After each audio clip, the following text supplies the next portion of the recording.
Rockingham, last week, Ford's placed first and second. 692 laps on 2 Sundays. Ford leads an awesome 641. Now you're live in Richmond, Virginia, another Sunday, and guess what? Another Ford's on the pole. Many are saying the season's over. But hold on. This is Earnhardt country. This is where GM has won the last 3, 18 of the last 21. Settle back.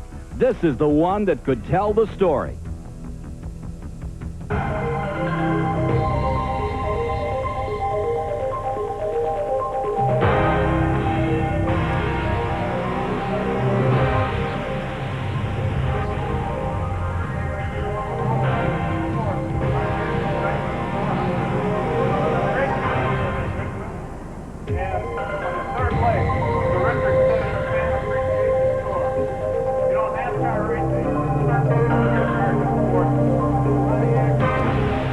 The Pontiac Excitement 400 is brought to you by Pontiac and your local Pontiac dealer. We build excitement. By Goodyear, #1 in tires. By Napa, because there are no unimportant parts. By Castrol, engineered for today's smaller cars. And by Budweiser, the king of beers with a clean, crisp, cold taste. Nothing beats a Bud. And hello, everyone. Ken Squire welcoming you to sold-out Richmond International Raceway for the 32nd running of the Pontiac 400. You know, for the last 9 straight years, Chevrolet has taken the Winston Cup Manufacturers Championship. And back in '76, GM started winning the thing. One way or another, they've taken it ever since. Ford, for '92, has launched a massive effort to take that manufacturer's crown. But after you've run the 2.5 miles at Daytona, after you've run the mile superspeedway in Rockingham, you get down to the tracks where it really gets decided, the championship that is.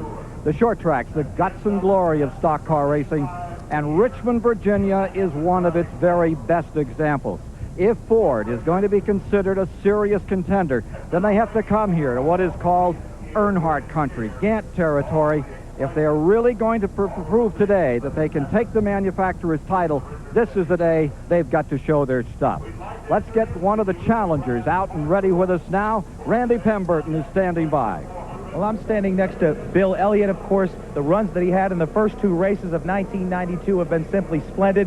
Many people are saying it's simply the Ford technology that's bringing the Fords to the forefront in the chasing of their first manufacturer's championship at 9 years. Others saying cylinder heads that are giving them a 30 horsepower advantage over the best that General Motors can throw at them. But I believe more than that, it's team, it's communication. Bill Elliott, you, Tim Brewer, Junior Johnson, you guys really communicate. You're a great chassis man. This is probably why you're the guy to beat here today. Well, I don't know if I'm exactly the guy to beat. You know, coming into a new environment, you know, there's certain things we got to learn about certain racetracks. You know, like Rockingham, we pretty much had everything on track. Daytona, we were good. But here's going to be a situation that, you know, Gant runs good here, Davey runs good here, and there's a lot of other competitors back there that run well here. You know, this is the first time for me in a Laughlin car in a long time, so, you know, we have got a little bit to learn, depending on how quick we can get that under us and the circumstance of the race, but I feel like we should have a good day. Well, he's got 400 laps to figure it out. Now let's go alongside on the front row to Dr. Dick Bergeron, editor of Stock Car Racing Magazine, who's standing by with the Winston Cup points leader and outside pole sitter, Davey Allison. And the winner at Daytona, second last week, a great team. Is this going to be easy today? Well, Dick, I don't think so. There's a bunch of other guys in this racetrack that are pretty tough competitors, and they've all been working hard. They haven't been sitting back just watching us have an easy time of it. And it's going to be a tough race today. Okay, let's go back down to Randy Pemberton, and right now he's with a guy who's won twice here. Randy? Rusty Wallace, this is your racetrack. A lot of people have been looking for you to come out of the block strong. This is the place you can do it today. I hope you're right. I really want to win this thing real bad. The car's really running good. It's always run good every time I come here, so I got my fingers crossed. I need to make up a lot of lost points. Okay, he's going to be chasing the Fords today. Now let's go upstairs to the guy that knows everything about Fords as well as Chevrolets, a guy that's won here 3 times, our analyst for today's race, Neil Bonnet. Thank you, Randy. You know, we hear the Ford Chevrolet deal over and over and over. There's usually a reason why one team dominates. It's been 1980 since Ford ran anything other than a Ford product, the Mercury's back in the 70s. Now Chevrolet has been running with Fords, Buick, Oldsmobiles. They've ran the Pontiac brands, the different types that's been there. They've been going along trying to get different manufacturers up front. Ford has had all their eggs in one basket. They've been working on that Ford engine. It's really performing well. Chevrolet's trying to pull everybody back together, get their eggs in one basket. Right now, they're behind, and it's showing up. They're going to have to get to work to catch these Ford products. Well, I tell you what, we got the greatest day in the works for a race right here. Beautiful day, packed grandstand, and a bunch of win-hungry race car drivers down there. Let's go to a break, and we'll be right back. From MRN Racing Network, a man whose credentials go back to the old days of the Danbury Racerama. Rick Benjamin, it's a pleasure to have you with us. Thank you, Ken. Certainly a pleasure to be here. A lot of stories we'll be bringing you today in the STP Pit Communications Center. One thing we want to bring you up to date on the Winston Cup point standings after 2 weeks of the season. Davey Allison off his win at Daytona, leading the way over Morgan Shepherd. Harry Gant, yesterday's winner here, and Terry Labonte tied for third. Jeff Bodine very consistently in fifth at this point, and the gap between the top five pretty small at this point, 2 weeks into the season. Lots of money at stake in the Winston Cup chase. One thing you can participate in at home today is the Gillette Halfway Challenge. Here's the phone number to call, 1-900-436-7000, 95 cents a call, and you must be 18 or older to make that phone call. If you call and enter in the first half of the race, one entry will be pulled. If you're the person who's called back after halfway and you can tell us who's leading at halfway, you'll win a brand new Chevrolet Lumina Z34 from Gillette and Right Guard. And that's something that certainly you can get involved in. The driver leading at halfway gets $10,000 from the Gillette Halfway Challenge today. Here again, we take a look at the top five in Winston Cup points and the gap between only 74 points separating the top five drivers. There's a name there that you'd be expecting to see at this stage of the season. He's conspicuous by his absence. The five-time and defending Winston Cup champion who's standing by on pit road with our Dick Berger. Well, Dale, last year you won this thing from 19th starting position, but this year, if you're any further back, you'd be in the hot dog stand. Can you win it from this far back? I don't know. We've run and run second from the back before, so you know it's just a matter of time. You got to be smooth and work with the traffic. It's 400 laps, so we got quite a good shot at getting up there. The guys are good in the pit, so hopefully they help me some there. So we'll just keep this Goodrich Chevrolet keeps moving to the front. So hopefully we're going to keep watching it. Randy Pemberton is with Kyle Petty. Well, Kyle Petty qualified on the pole last week at Rockingham. Kyle, you're third today. Can you get the chassis hooked up and chase down these Fords? We hope so. You know, since Robin went to work for us, Robin Pemberton, we've been able to qualify the Mello Yalla Pontiac really, really well each week. But last week at Rockingham, it was my mistake. I kept wanting to do things I wanted to do and wasn't listening to him. This week we're listening to him, so hopefully we're going to come out on top. Okay, now down with Dick Berggren is a 13-time winner here at Richmond. The man that'll hang up his helmet after this season, the King, Richard Petty. What kind of a day is it going to be for Richard Petty today? Well, I don't know. We're going to go find out. Looks like it's going to be a good day to start with. If we can make it do that all day long, it's going to be a good shape. How well are you running? Really good. We think we're in pretty good shape, but we'll just have to go see. Okay, we've got a lot of stories brewing here at Richmond International Raceway, and we're going to be back to see them all unfold after these brief messages. Lots of action. Ready to go, and an honorary starter about to turn them loose. Let's go downstairs. And now for the most dramatic words in the world of professional sports, our Grand Marshal, Linda Petty. Let the Pontiac excitement begin. Gentlemen, start your engines. Linda Petty, all business today. And the 32nd running of the $690,000 300-mile Pontiac 400 about to get turned loose.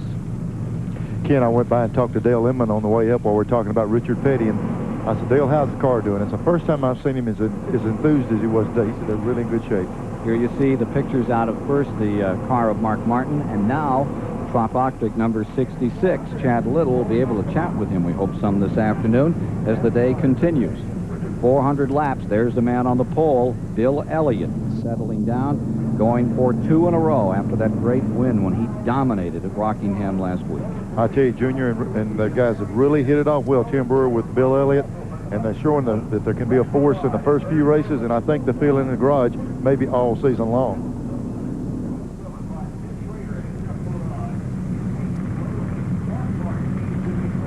Get 2 in-car cameras for you today. There's Richard Petty's car, just about ready to fire up and pull out here. The track upon which he's won 13 events. Let's take a look at this track for a moment. Remember, it's 3/4 of a mile.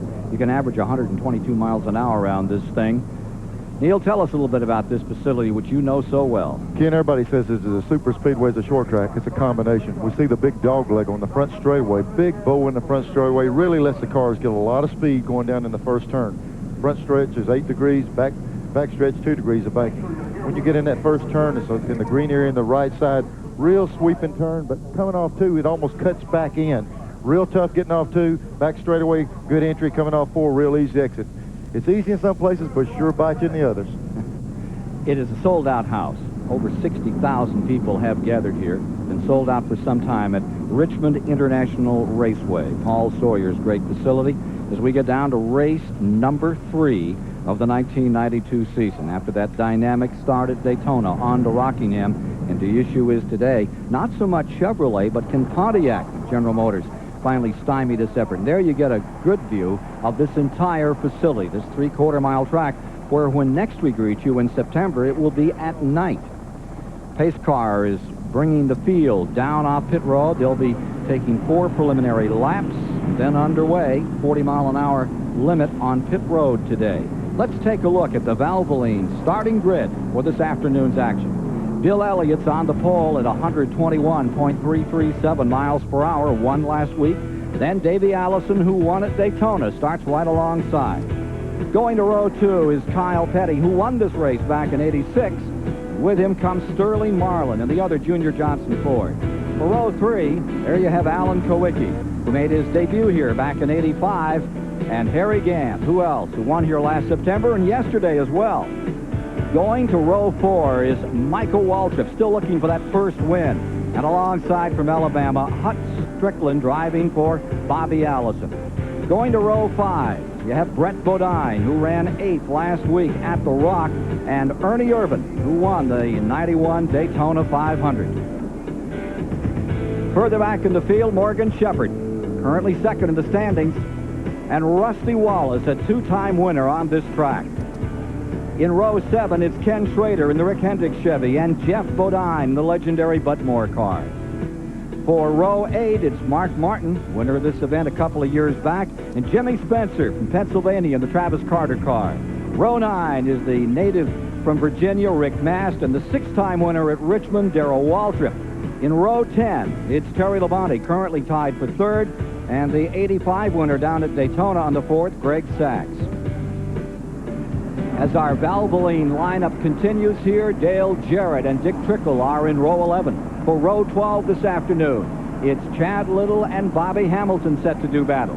Richard Petty is in the 13th row on the inside with Derek Cope alongside. In row 14, Ricky Rudd, well back today, and the guy who started here, Dave Marcus, car number 71. In the 15th row is Dale Earnhardt. Boy, what a long way back for Dale. 29th spot, and Jeff Fuller, the rookie from Massachusetts, starts alongside. Row 16 is Wally Dallenbach Jr. from Colorado, and Ted Musgrave in the number 55 getting set for a go.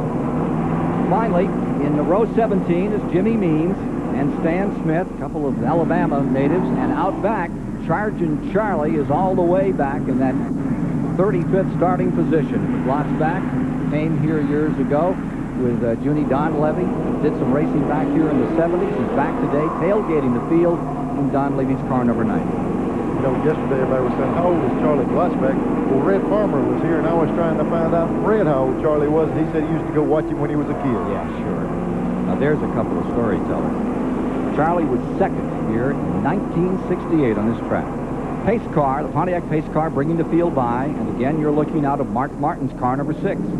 That Valvoline Ford settles down for an afternoon of adventure on a track which always gives us a lot of excitement.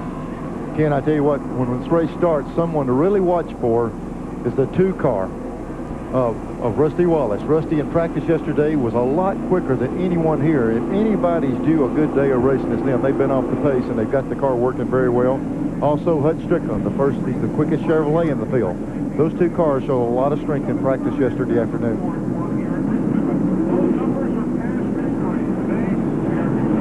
Back straightaway, car number 28, Davey Allison, picking up a little as you take a look at the weather here. It's going to break up toward the 70s before this day is done.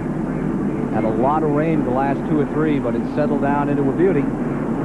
Pace car bringing the field out of 3 and 4, noses down on a pit road. And here we go.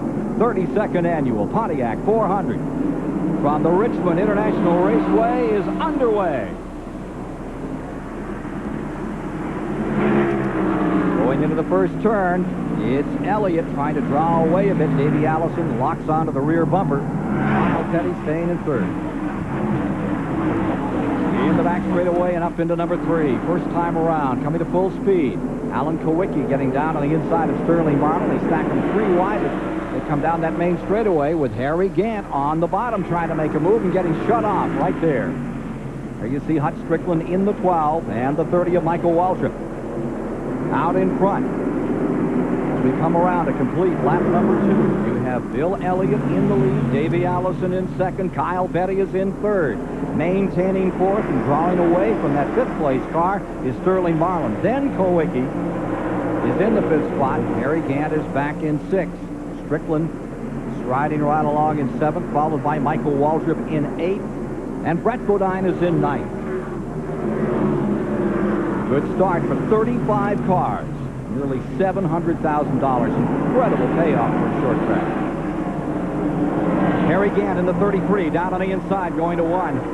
Gant was remarkable yesterday in the Ed Whitaker car. He just gets better and better. Here's Gant down on the inside. Kowicki high in number 7 out of 2.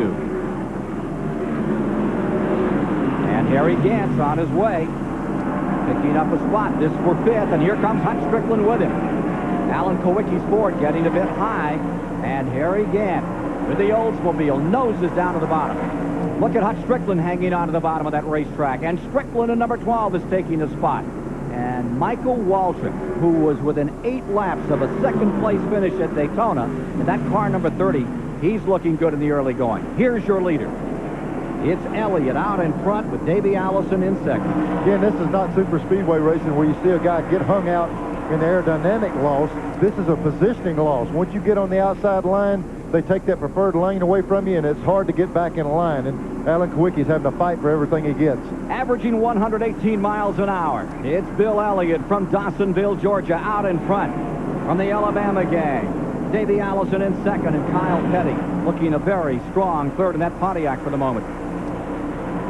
Fords 1 and 2, Pontiac in 3. Back up front. Gives you an idea of the interval between 1st and 2nd down the back straightaway here on this 3/4-mile track. Up on the 18-degree banking and hugging the bottom of the track. Elliott looking just as strong as he did with that Tim Brewer prepared car 1 week ago. Not only 1 week ago, Ken, all season long. At Daytona, they were a big force there, and they were involved in the wreck. Since that's happened, they've almost been unbeatable, and here he is just stretching on lead right now.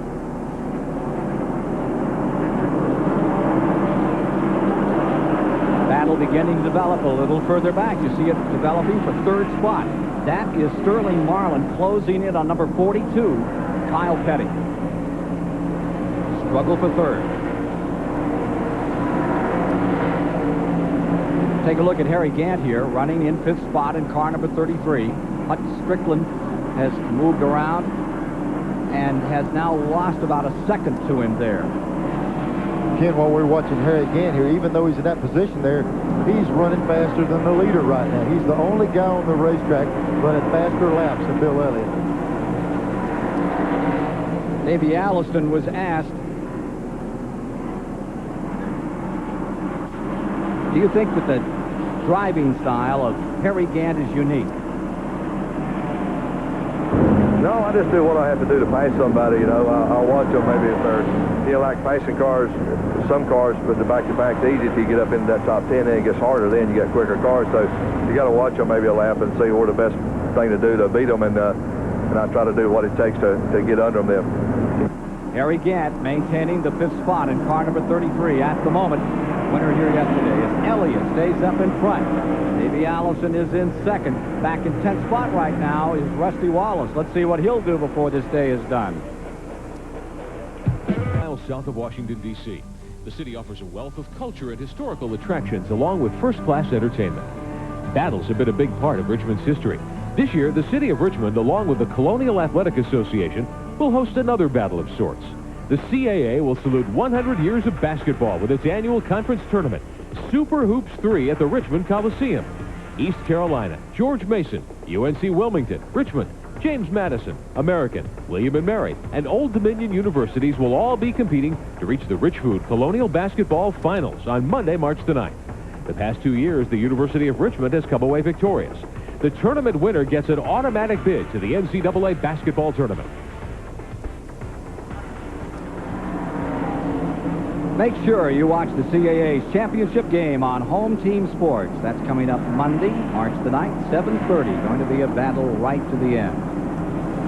Today's Pontiac 400 aerials are brought to you by Pennzoil Motor Oil. Beautiful shots of this great 3/4-mile facility. We're at the present time, we're 19 laps into the event. Nary a caution to date with Bill Elliott out in front. Davey Allison running second. Sterling Marlin in third. Harry Gann in fourth. Kyle Petty back to fifth now. Hut Strickland sixth. Alan Kowicki is seventh. There you see your leader, car number 11, Bill Elliott, setting a very good pace, but not getting away from the 28 of Davey Allison. Now, Davey's able to stay right behind him right there. You know, Fords have led just about every lap this season in NASCAR competition, and it's just not so much one guy able to do it. They're all up there in the front running hard. Bill's got about the same distance he's had for the last 10 or 12 laps. It's kind of stabilized right now, and Sterling's coming in on Davey a little bit. Dale Earnhardt has moved from 29th position in this race up into 20th, and here you see him closing in on Dale Jarrett in the 18. Actually, they've just moved the two of them around Ernie Irvin, so call that a battle now for the 19th position. Jarrett versus Earnhardt. Jarrett in the Joe Gibbs car, and number 3 here. The last time that Earnhardt came from this far back, Neil, that was 1984, the Daytona 500. He started 29th in 84, and he wound up in second spot in that race. That was the one that Cale Yarborough won. Yep, and one time right here at this track, he wrecked a car in practice and totaled his car and had to start a new car and won the race from the rear. So it's not out of the question for that team to be able to come back to the front. Again, there's one guy that's really making a move also. Ricky Rudd started 27th, and he's up to 17th place right now. So as we're watching this, Ricky's really coming through the pack also. We talked to Ken Schrader about why Earnhardt is so successful here at Richmond. We're still trying to figure out how he won the 5 championships. You know, I mean, Dale and the whole Richard Childress team is just a real good team, and there's certain tracks that everybody does better at, and obviously this is one of his good ones. The thing that makes that team so good, though, is their bad ones are just a 10th place car, you know.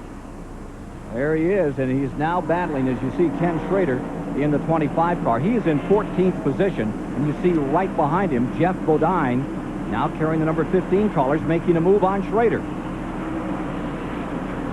Fight a little further up in the field here. That's for 14th spot. Schrader on the outside, and trying to nose down on the inside comes Bodine. Bodine made a lot of print this week out of his efforts up at Lake Placid on a bobsled. He finally found something that would scare him to death, he said. Yeah, he wanted to go up there and try to drive the thing, but he said once he got there, he was really impressed with it. He's the first one to admit he couldn't drive one competitively. Well, but he tried to drive it, and you got to give him an A for effort on that. Those things, just a couple of pieces of rope. Good night, nurse. That's pretty exciting stuff. This is exciting stuff here as Bill Elliott continues to show his stuff and strut around this 3/4-mile track. Dr. Dick Berggren has a report for us. Well, if you folks were watching WTBS last fall for the Charlotte race, you saw that number 11 car win with Jeff Bodine behind the wheel. The car Elliott's driving today is the same car as well that won last weekend at Rockingham. But here's a cute little story about this thing. Every other Ford in the field has got the Ford Robert Yates corporate cylinder head, except this one. Junior said, I want my heads on this car. So although this car has a winning history, it's got a unique engine under the hood. Putting a lap on Wally Dolan back there. Here's Rick Benjamin. We've been watching the progress of Kyle Petty. At the top of the broadcast, we talked about how Kyle was hoping he could stay toward the front. He qualified well. Well, it's going much like last week. Kyle Petty is backing up. He started in the top 5. He's back to 10th position here in the early going. We have completed 30 laps this time by, all green flag laps to date. As you see, Elliott beginning to disassemble the field, plowing his way up around some of the back markers. Here he is working on Jeff Fuller, who's making his first Winston Cup appearance in that number 88 out of Auburn, Massachusetts. Kid that was second in the modified standings a year ago. Well, I tell you, Ken, we're sitting there watching Elliott run this deal. and he's really got the car hooked up. What we're in danger of right here, he's running so good, he's going to start lapping some really good race cars very soon. Back about a second, maybe a second and a half, is the Davey Allison car maintaining the second spot, but it's Bill Elliott in a class by himself for the moment, Neil. Just a minute ago, I was talking about Rudd moved up to 17. He's passed these other guys. He's up in the 14th place. He's really marching to the front. He's making as aggressive a move as anyone on the racetrack right now. And remember that Rudd has come from well back in this field. Ricky Rudd in the car number 5 had started well back, 27th, when the thing got underway.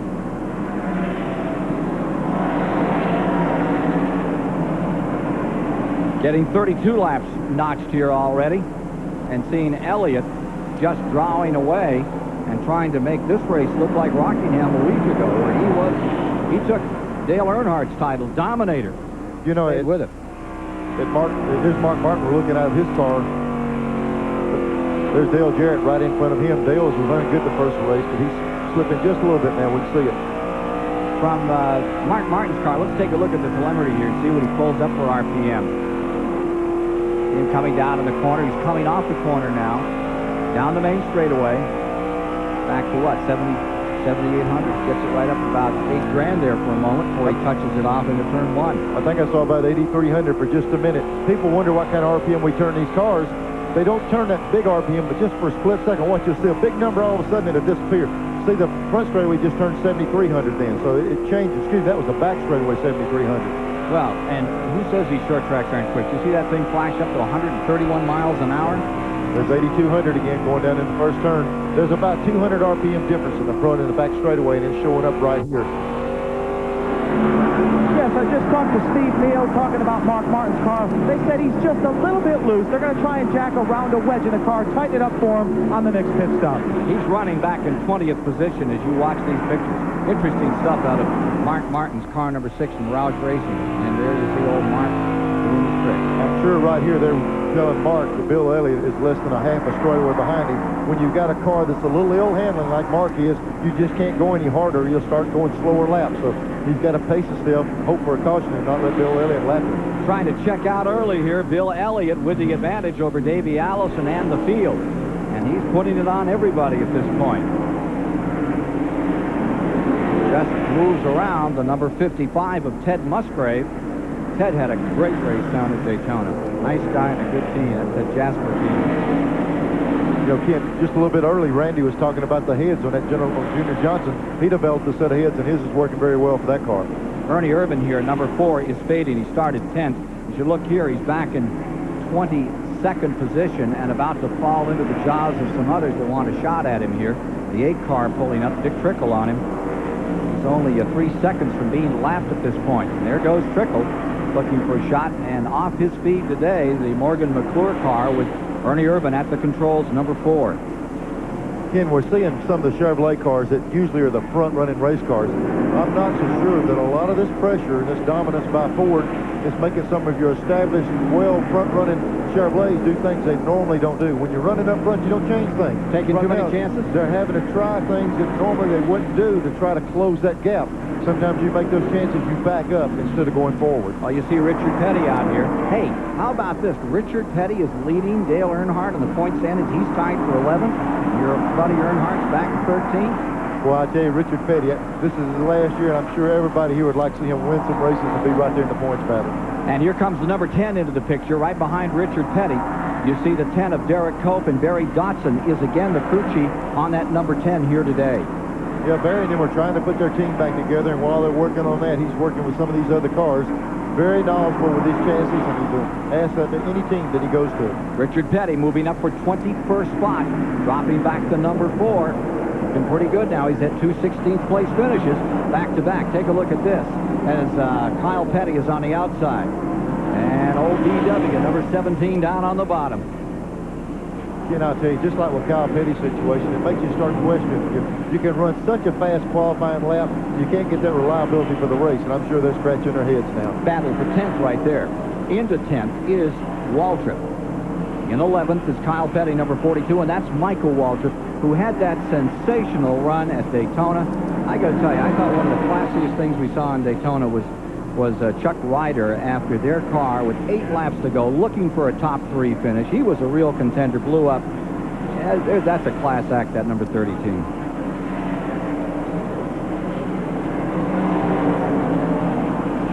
Here's your leader, Bill Elliott, in the car number 11. And as he continues to draw away, and we're following some of those battles further back in the pack, interesting development just a little further back.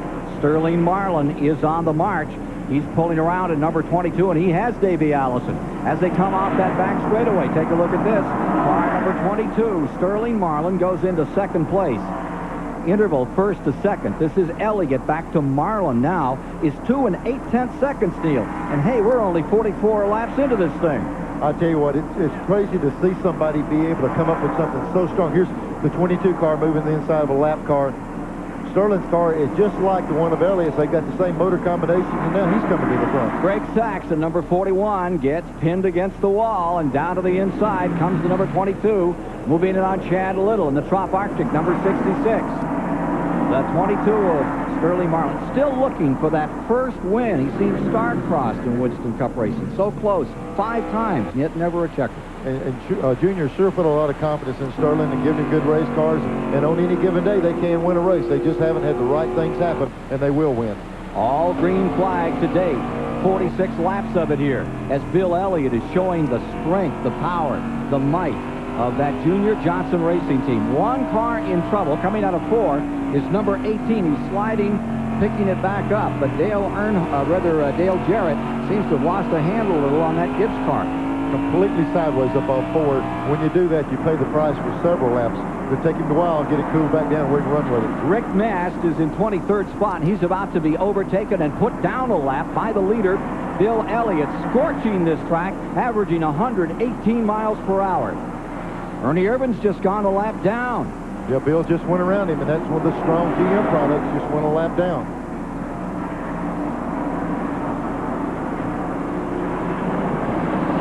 So there you see it. Bill Elliott showing his stuff. And they may be ringing the bell in Dawsonville again today, as well as the siren. Richmond International Raceway, the Pontiac Excitement 400 unfolding for you this afternoon. 53 laps completed so far. It's been a Bill Elliott show here this afternoon. One of the stories we'll be covering for you here at the STP Pit Communication Center, the True Value Hard Charger standings.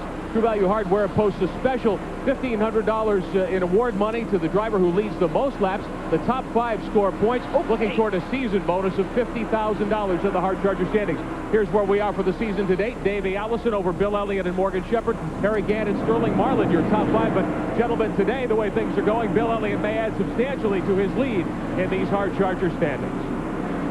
One car just coming onto pit road and looks like he's in trouble is the number 26 here. You see Brett Bodine, who had been running in 10th, is back behind the wall with the Kenny Bernstein car. And the Quaker State folks looking that one over. It looks like they're working on the right rear axle on that car. They're pulling the axle flange off. Ken, this is leading into something these guys are doing to work on these rear ends with these. Not just the motor. Out and back they're fiddling with these Fords. They're playing with them. They're trying to get that radial tire to work. They put a little bit of camber in the rear tire and they turn it, breaks the axles in them. It looks like it's what's happened. And this is reminiscent again of Daytona when remember he was out early. I think he only ran a dozen or so laps at Daytona before they went behind the wall. Here it's lap 55. They're pulling the axle flange off. Looks like they got another axle in their hand. That's not a very big job. The problem is getting the old axle out of there. They're right now trying to pull in there and pull it out, see if it's in 2 pieces. I think Dick Berggren can give us some more insight on what they're doing out here and is creating these problems. Sure can, Ken. What they're doing is these radial tires like a little camber. They like to have the top tipped in. Well, that works out great except for the fact that the axle doesn't mate well with the hub. That tends to break either the axle or the hub. 2 manufacturers have come up with hubs that solve the problem, but NASCAR says they're illegal. Well, this team had one of those confiscated today. They didn't know it was illegal, but they sure found out when NASCAR took it away. The price, they've just broken an axle. There's a lot of guys out here that have bent their axle housings and who have their fingers crossed that this doesn't happen to them this afternoon. Neil? Ken, you know, these guys, to really make it simple, they're actually bending the top of that rear wheel in like you do on the front tire. The front tire lays over on a race car. There's no way to make the rear one lay over. They're just bending the housing and in turn making the axle flex. So you're at risk. You're at risk. Only way to cure that is just get a sloppy fit, grind and weld. just push a little bit and let the axle fit sloppy in there. In turn, sometimes it'll snap. And they found out it's faster, but it's not very reliable. Yeah, coming off a corner, I would imagine if you're trying to light it up, that could really create a problem. But that's the story out here you see on the 26 car. Here is your leader. We're showing 60 laps now complete.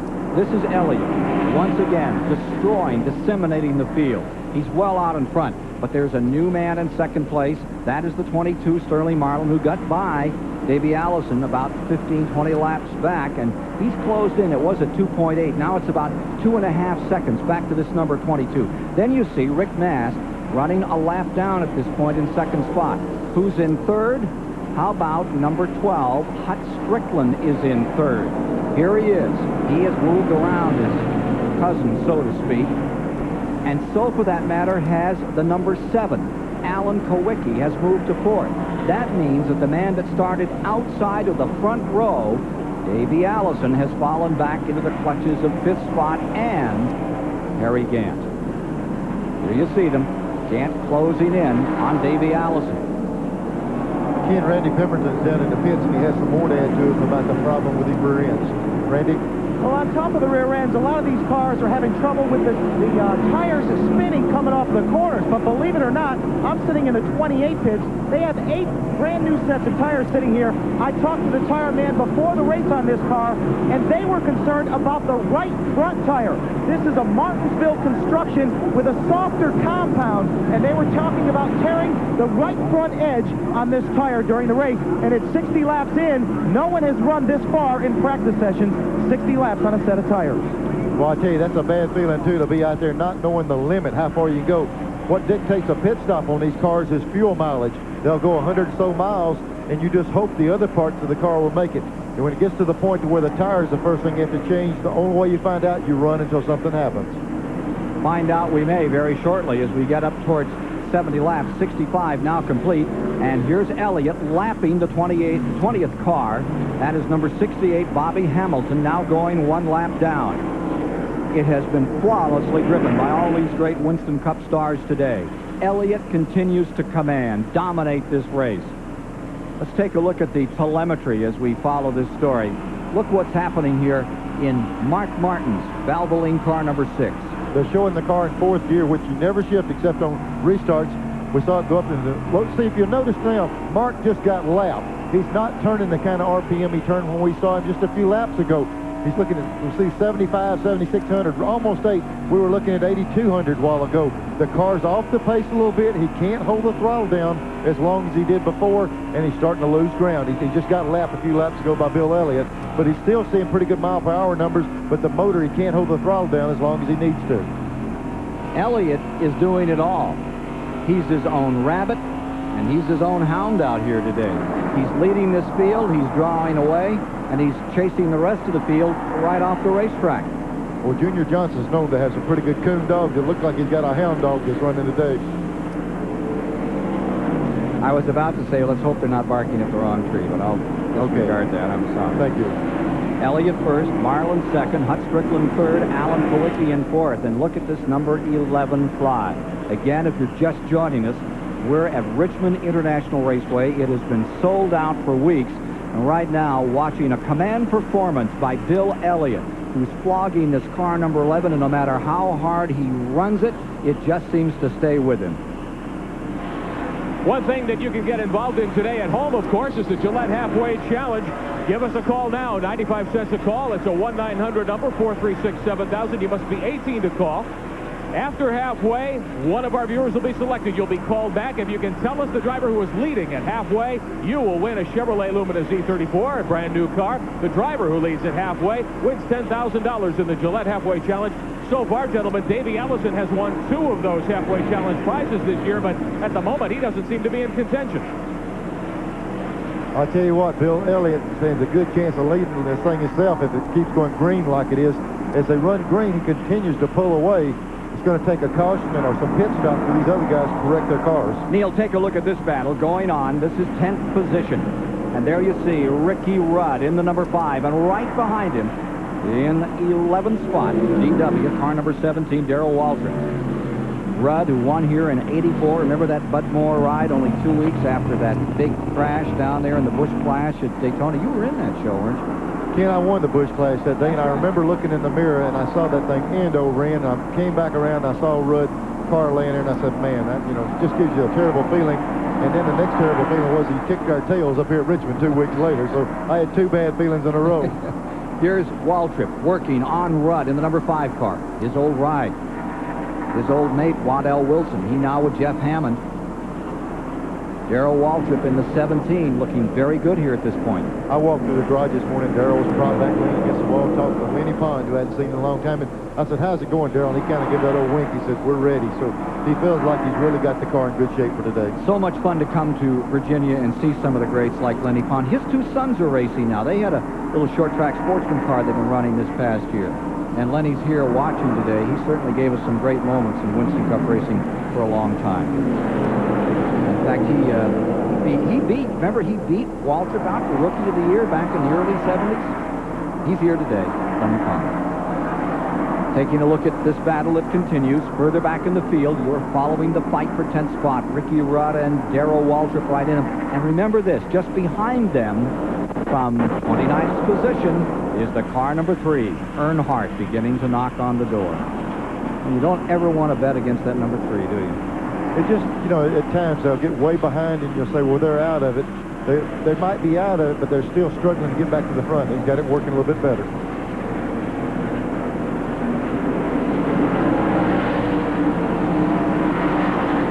This car number 15, that is Jeff Bodine, and on the outside of him is Rusty Wallace. That is the 14th car, and that is 14th and 15th, about to get lapped at 77 laps. Do you believe it? Elliott is on a roll. Ken, what is so hard for me to believe about that? I sat there just like you did, just and clocked lap after lap after lap. Rusty Wallace was the strongest guy on the racetrack. Bill Elliott just driving away from him right now. The knock on Elliott was always about the short tracks, and he was great on the super speedways. And that the kind of driver that Junior Johnson loved was Cale Yarborough, Bobby Allison, Neil Bonnet, even Harry Gant. Those kind of guys that will muscle a car, shove it in there. And that wasn't Elliott's style. If you give him, Elliott, a Junior Johnson ride here at Richmond, and look at this show. We're 78 laps in. He is now lapping those cars up in 14th, 15th, 16th positions. This is incredible, the performance out of the Budweiser car number 11 of Bill Elliott today.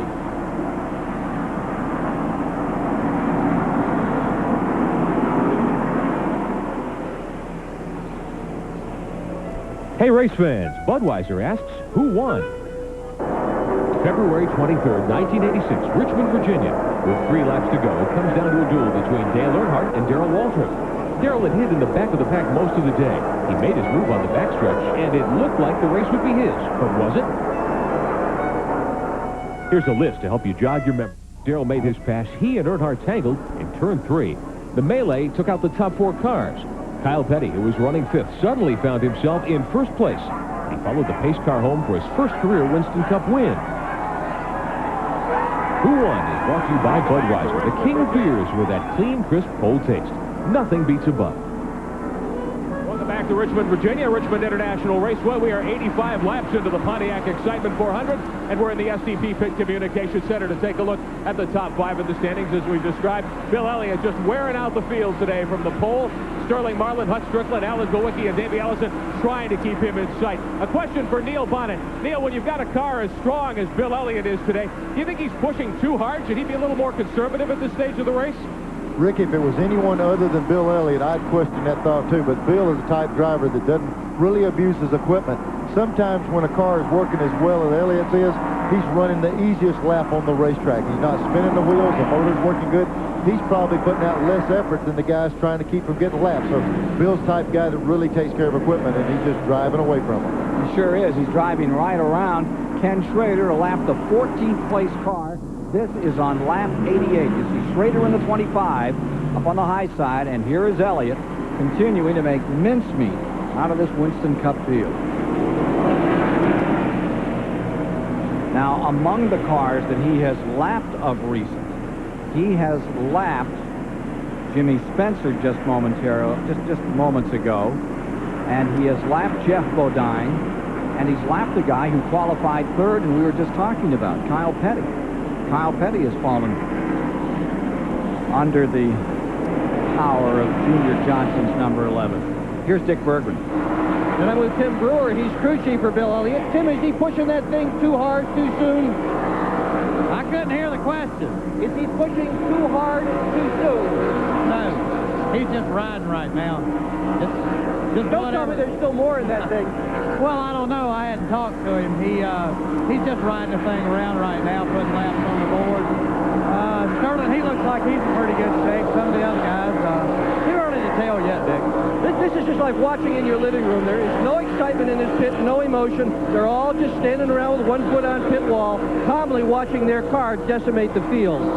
Here you see the number 2 car, Rusty Wallace, coming on pit road. Let's go down to Randy Pemberton. Well, Rusty Wallace came over the radio and said, guys, I need 4 tires. In yesterday's practice session, we saw Rusty run very well on brand new tires. But as we speculated today, how long can these cars go on tires? Well, today, Rusty Wallace has been falling off the pace. So simply said, they crank another round of wedge in the left side. Hopefully that will tighten it up for Rusty Wallace.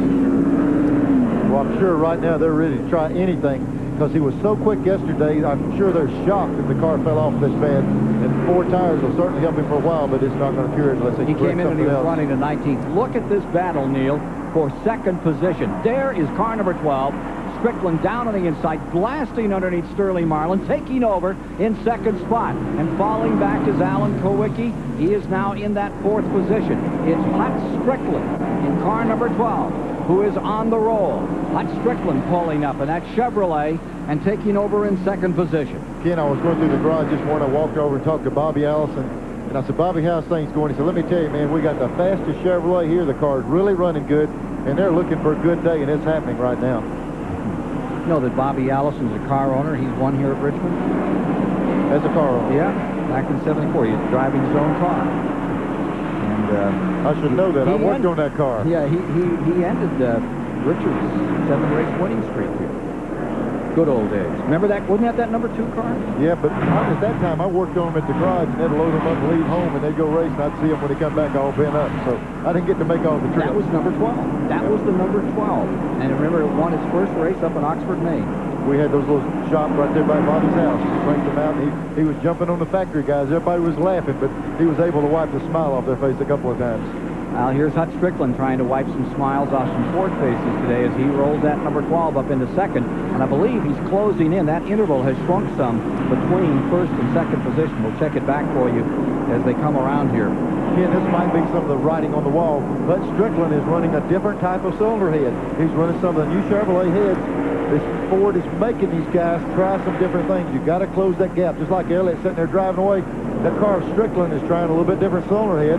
He seems to be the strongest Chevrolet. That might be the direction to go in. They put a lap on that Trop Archer car, and at the interval actually has grown some more. It's a little over 3 seconds now between first and second, by which Elliott leads. Strickland stays second, Sterling Marlin third, Alan Kowicki is in fourth.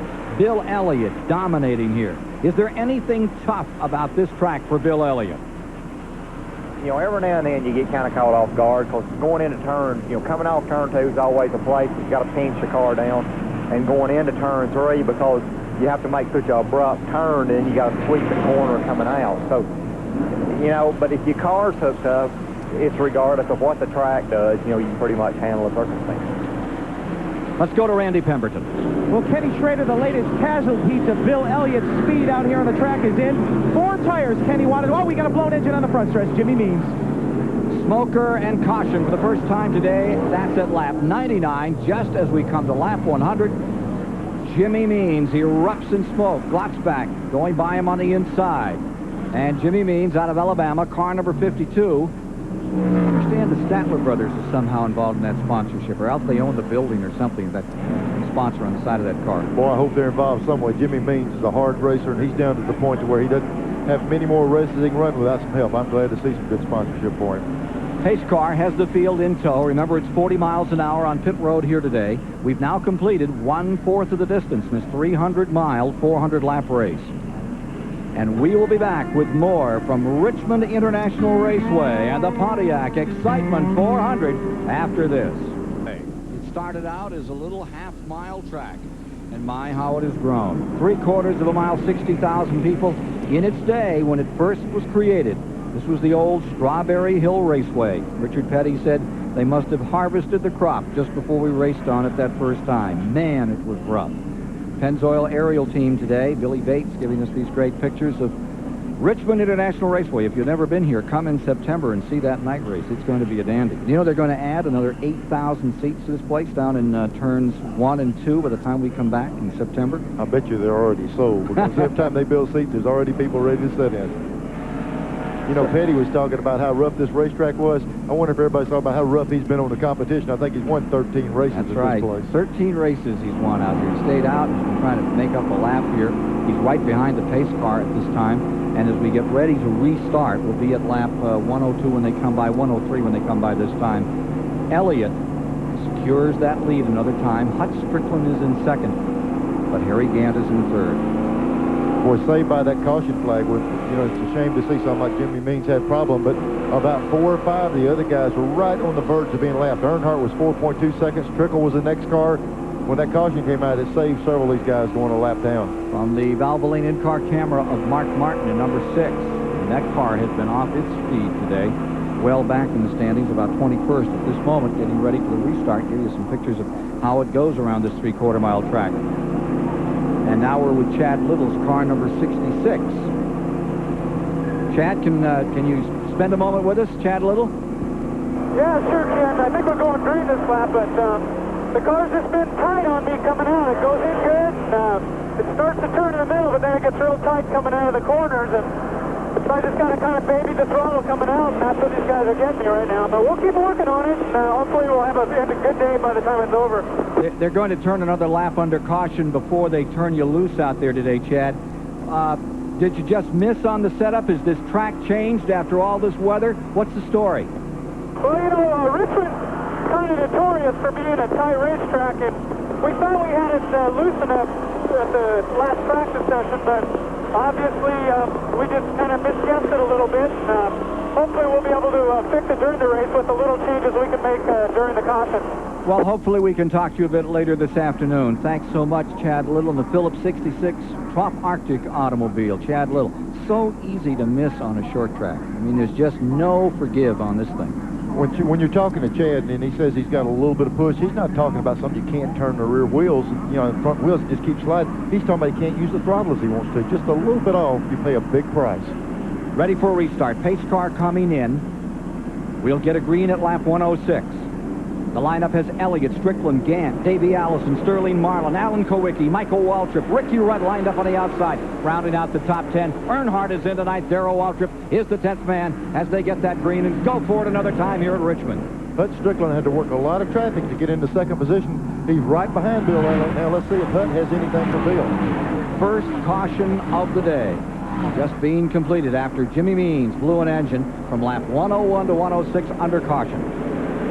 To the stripe. And Elliott says, see you later. Here's Harry Gant at number 33. Putting another lap on Richard Petty. And there is the number 2 car, which we thought was so stout after yesterday's last qualifying period. The happy hour, there wasn't anything faster than that number 2 car. I wonder if they over-massaged. Well, they worked on it a lot. While we're talking about that 2 car, we brought up the question earlier about tire wear. That was the ultimate test right at 100 miles. Let's go down to Randy Pemberton to see what he found out about tire wear.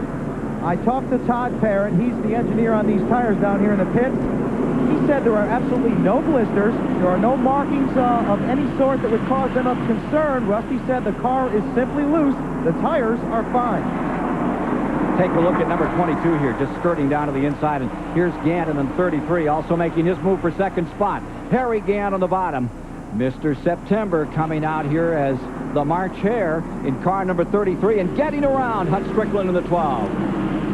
Harry tasted victory yesterday, and it tasted good. Here comes the bandit, Harry Gant at number 33. Remember that 15 is a lap car. The Butmore number 15, Jeff Bodine, running one lap down to the leader, Bill Elliott, and about to go a lap down to Harry Gant as they come out of turn 2. Gant to the inside making the move. He makes this pass, Kenny, to give him a clear run at Elliott. We'll see if Harry can close that gap a little bit. Now you see the Davey Allison car back in 3rd spot. Hut Strickland in 4th. They've retrieved whatever the problem was on that 28 car, and Robert Yates, Larry McReynolds had put Davey Allison right back in the hunt. Ken, we've already seen that motor-wise, Davey can match virtually anything on the racetrack. Chassis-wise, when they get it right, he goes to the front. They might have the chassis better. He's coming back. And as we say coming back, he's driving right under Jeff Bodine and pulling right up behind Harry Gant. Hey, Neil, consider this. 1992, Ford lap sled, 753, Chevy, 7. That's hard to believe. Isn't that remarkable? As close as the competition has been in years past in Winston Cup. Here's Davey trying to get under Harry Gant. It's just hard to imagine that the Chevrolet's been shut out as much as they have. Davey Allison grinds out another spot here in our live coverage today from Richmond International Raceway in the Pontiac Excitement 400.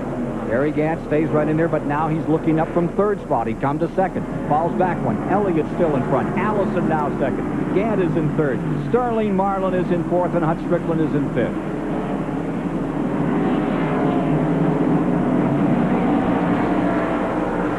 Neil, you made a fair amount of money racing, but 2 races into the year, and Davey Allison's made, what, $370,000, $320,000, something like that? 2 races into the year. Man, I tell you, it's unbelievable, but the sport is growing so much. That Daytona, when you win Daytona, the Super Bowl, stuff starts going your direction, and when he got that one behind him now, it's just kind of downhill and just breaks it in the rest of the year. You know what I like about Davey Allison is after he won the Daytona 500 this year, and they're still talking about the great finishes, he said, my biggest thrill was still to finish in second behind my dad in 1988 when father and son came across 1 and 2. Not a bad kid at all. I remember doing that myself a few times with Bobby and finishing second to him, and it was just like winning the race. The days like that happened at Daytona with him first and second, nobody loses. There's nobody that loses a finish like that, and boy, I tell you, it's going to stick with Davey for a long time. For Davey Allison, how has life been after winning the Daytona 500? It's been a lot of fun. You know, I never really realized what kind of recognition and what kind of attention came along with it, but, you know, I got to say the fans out there have been great. The family's been great, but there's been a lot of demands on my time since then. I bet there have been some demands. Yeah, but it's nice demands. When they want to see you, that's a lot of fun. Changes your life around a little. Darrell Waltrip said he thought after he won all those championships, those 3 Winston Cup titles, hey, what could be better? Then he won the Daytona 500. He said it was another dimension, just another whole world when you win that race. It's a pretty strong guy saying that when you talk about Waltrip being impressed with winning Daytona.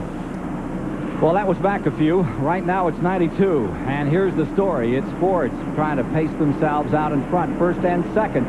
And guess what? Davey Allison is closing on Bill Elliott. Well, Tim Brewer just told us a while ago Bill Elliott was just riding around.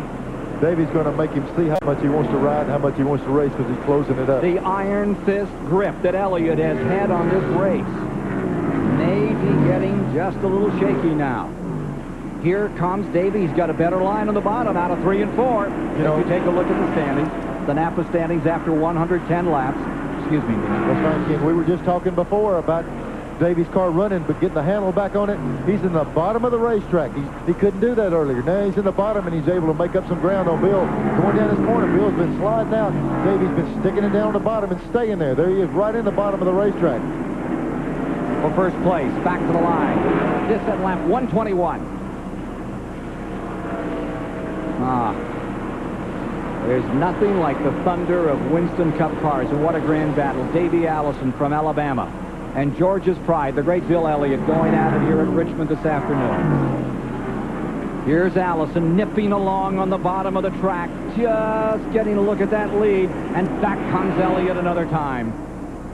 Ken, this is the best shot he's had. If he's beside him right here, they'll go down in this corner. If he can just equal him up this back straight, which is hard to do.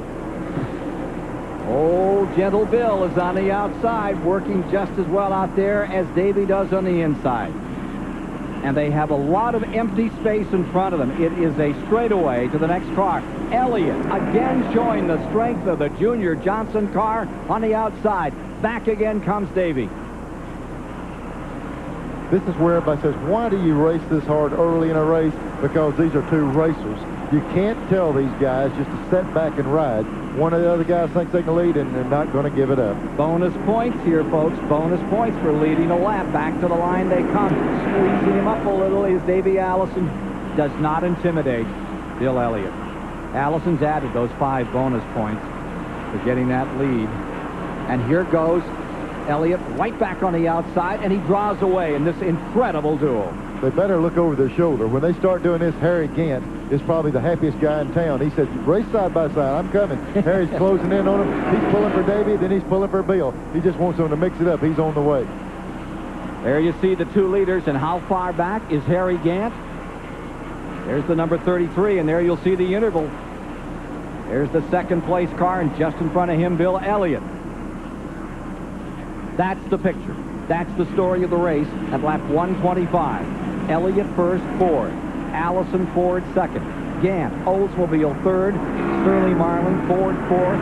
And then it's the Hutt Strickland Chevrolet in fifth. Alan Kowicki is sixth. Ricky Rudd is in seventh. Michael Waltrip in eighth. Darrell Waltrip in ninth. Earnhardt is 10th. Terry Labonte is back there in 11th position. Harry Gant in the number 33 trying to close in, and we're checking a little interval here to see how close they're getting between second and third. Also moving back up is Sterling Marlin in 22. You know, that little move that Davey tried to make a while ago. Here's Gant closing in on it, but when Davey tried to get around Bill a while ago, it's almost one of those either do it or die situations. He didn't make it. He used up a lot of tire on that race car, running that inside lane, pinching the car down, and now he's actually losing a little ground to Bill. It cost him to try it. It did indeed. 1 3/10 seconds. Interval between second and third spot. Davey Allison and Harry Gant. Laps complete. 128 here at Richmond International Raceway as Bill Elliott continues to make Richmond home territory for the Junior Johnson Ford. 5.8 miles per hour. Bill Elliott is leading. The old record is 105.3. We've completed 134 laps, and it's been the Bill Elliott story here today. With some of the other stories that are going on in motorsports, let's join Rick Benjamin at the Goodyear Eagle Update Center. Thank you, Ken. Time for our first Goodyear Eagle Racing update of the day. You know, today's Pontiac Excitement 400 is not the only racing action of the weekend here at Richmond International Raceway. Yesterday, some 40 Busch Grand National drivers took to this 3/4-mile D-shaped oval for the Hardee's 200. The victory went to a driver who'd had trouble just making the field for the first Grand National race of the year at Daytona a few weeks ago, and who was making his first start of the season in that series. Now, yesterday, a full field of Busch drivers, along with some drivers from the Busch Grand National North Series, and a complement of Winston Cuppers took the green flag on a clearing afternoon. Second-year star Jeff Gordon had put his Ford on the pole, the white number 1 you see there. 1990 Series champ Chuck Bound on the outside. Gordon faded at the start. Bound led early. He had his hands full with defending Series champ Bobby Labonte.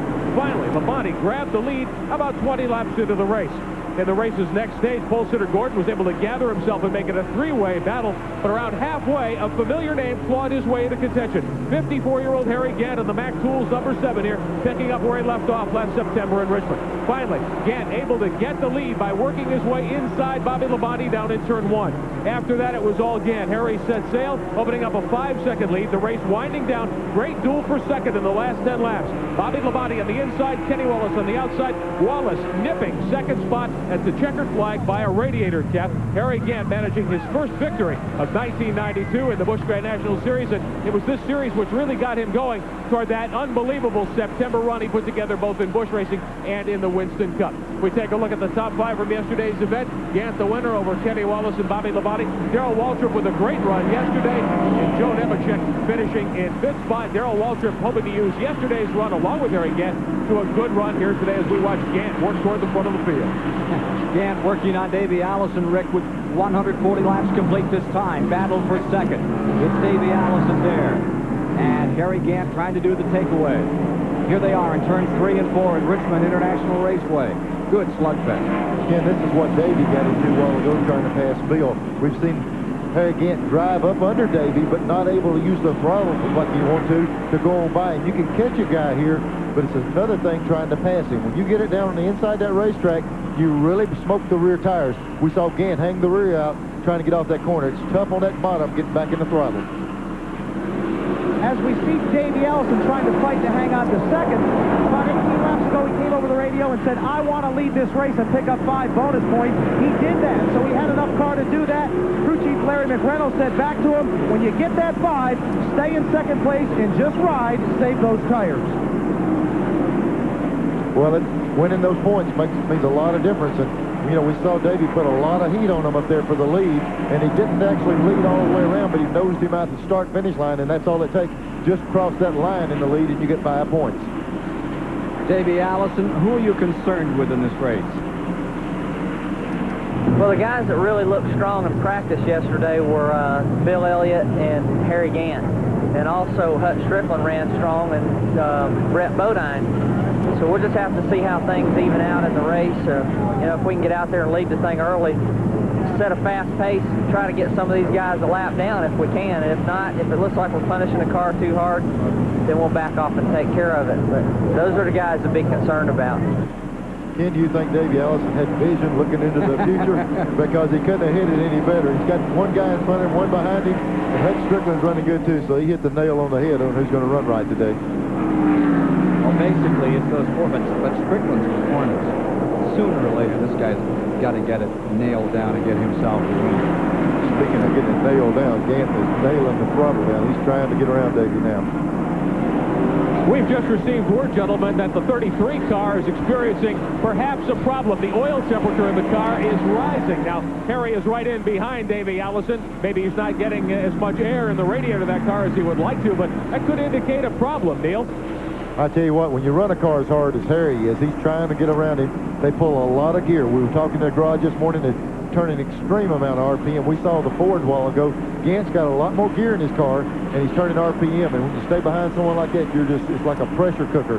He's putting a lot of heat on it, and if he keeps it up, the thing could go away on him. Leading Chevy in this race right now is back in 6th spot. Ricky Rudd, car number 5. You know, Neil, a Chevrolet has not led a Winston Cup race since that very first pit stop that we saw down at Daytona. That's incredible. It's incredible. I'll tell you what, you know, we've always seen fast cars, but usually they swap it back and forth between General Motors and Ford.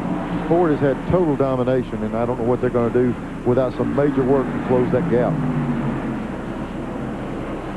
There's that battle for second as it stays there now, and Elliott continues to draw away. See the new average speed at 106.421 there over the record. We could have the fastest Pontiac Excitement 400 in history being unwound in front of us today. And as this race continues to unravel, Bill Elliott looks like he's on his way to stitching up his 36th Winston Cup victory. Remember Bill Elliott when he first came out, he said, when we started racing, we had no idea what we were getting into. We're just a bunch of boys from the mountains of Georgia trying to make the race. Used to say, just please, God, let us get in the field. And today, look at this move by Gant in 33. Gets himself a spot. Bill Elliott is dominating. He has a pretty good lead on these two who continue their own personal war for second spot. Gant and Allison in a rip snorter here. This is for second. Davey Allison on the inside. Harry Gant right there in the 33.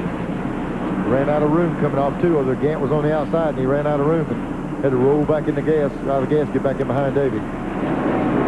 That leader, Elliott, and that lead is building once again between first and second spot. Give you an idea of just how much of an advantage Elliott has put down since that one caution that ended at lap 106. We're at lap 149, and the difference is almost 2 seconds, 1.94. Well, General Motors is taking this Ford domination very seriously. So seriously that they called representatives of all of their teams from all of the GM makes together yesterday morning for a 7 a.m. meeting. Herb Kushel, who runs all of the motorsports in General Motors, basically told the teams, guys, let's get together and run the new cylinder head that we have developed and the other pieces that we've got. Let's get going. Let's all pull together. They are very concerned about what Ford is doing. Nonetheless, most of the top GM teams here today are not running the corporate cylinder head. They have gone with the Pontiac head. Ken, one problem there, when you talk to these teams, they're saying, hey, let's go to the new cylinder head. How do you tell a team to park $100,000 worth of heads? They've got endless work, endless amounts of money put into the stuff that's on the shelf. And to develop that new head mid-season, they've got work ahead of them. They want to use what they got in work in the off-season, but they don't have that luxury. You know, there was a lot of sharing among the Fords. Remember, Robert Yates seemed to have it all handled, and everybody got quick. Dale Jarrett won at Michigan, and all of a sudden those Fords really came on at the end of the year. But from the other side, from the Chevy side, we're seeing something different with the Allison car out here today. A little experimenting going on there. Yeah, they're trying some new heads, and it looks like it might be the right direction. And certainly Junior is. Spoke of some oil temperature going up on the Harry Gant car. Harry came over and talked to crew chief Andy Petrie. He said it's simply getting a little warm. I asked Andy about the problem. He said it always runs warm here at Richmond. No concern down here. Well, here we go for second spot again. We got a couple of pretty good wars on out here right now, but this one for second place. Hang in here for a minute and watch Harry Gant, the Bandit, and Davey. And look at Harry just move that line up a little down here. Ken, you know, you get out in the corner right here, and you can stick the front of the car down there, but you can't mash the gas. The rear wheels want to break loose. The front of drive in, it'll stick, but the minute he has to use the throttle, he snaps the rear back out in front of the car. Watch right here. He gets in the gas. He just can't use full throttle, and Davey's able to drive away from it.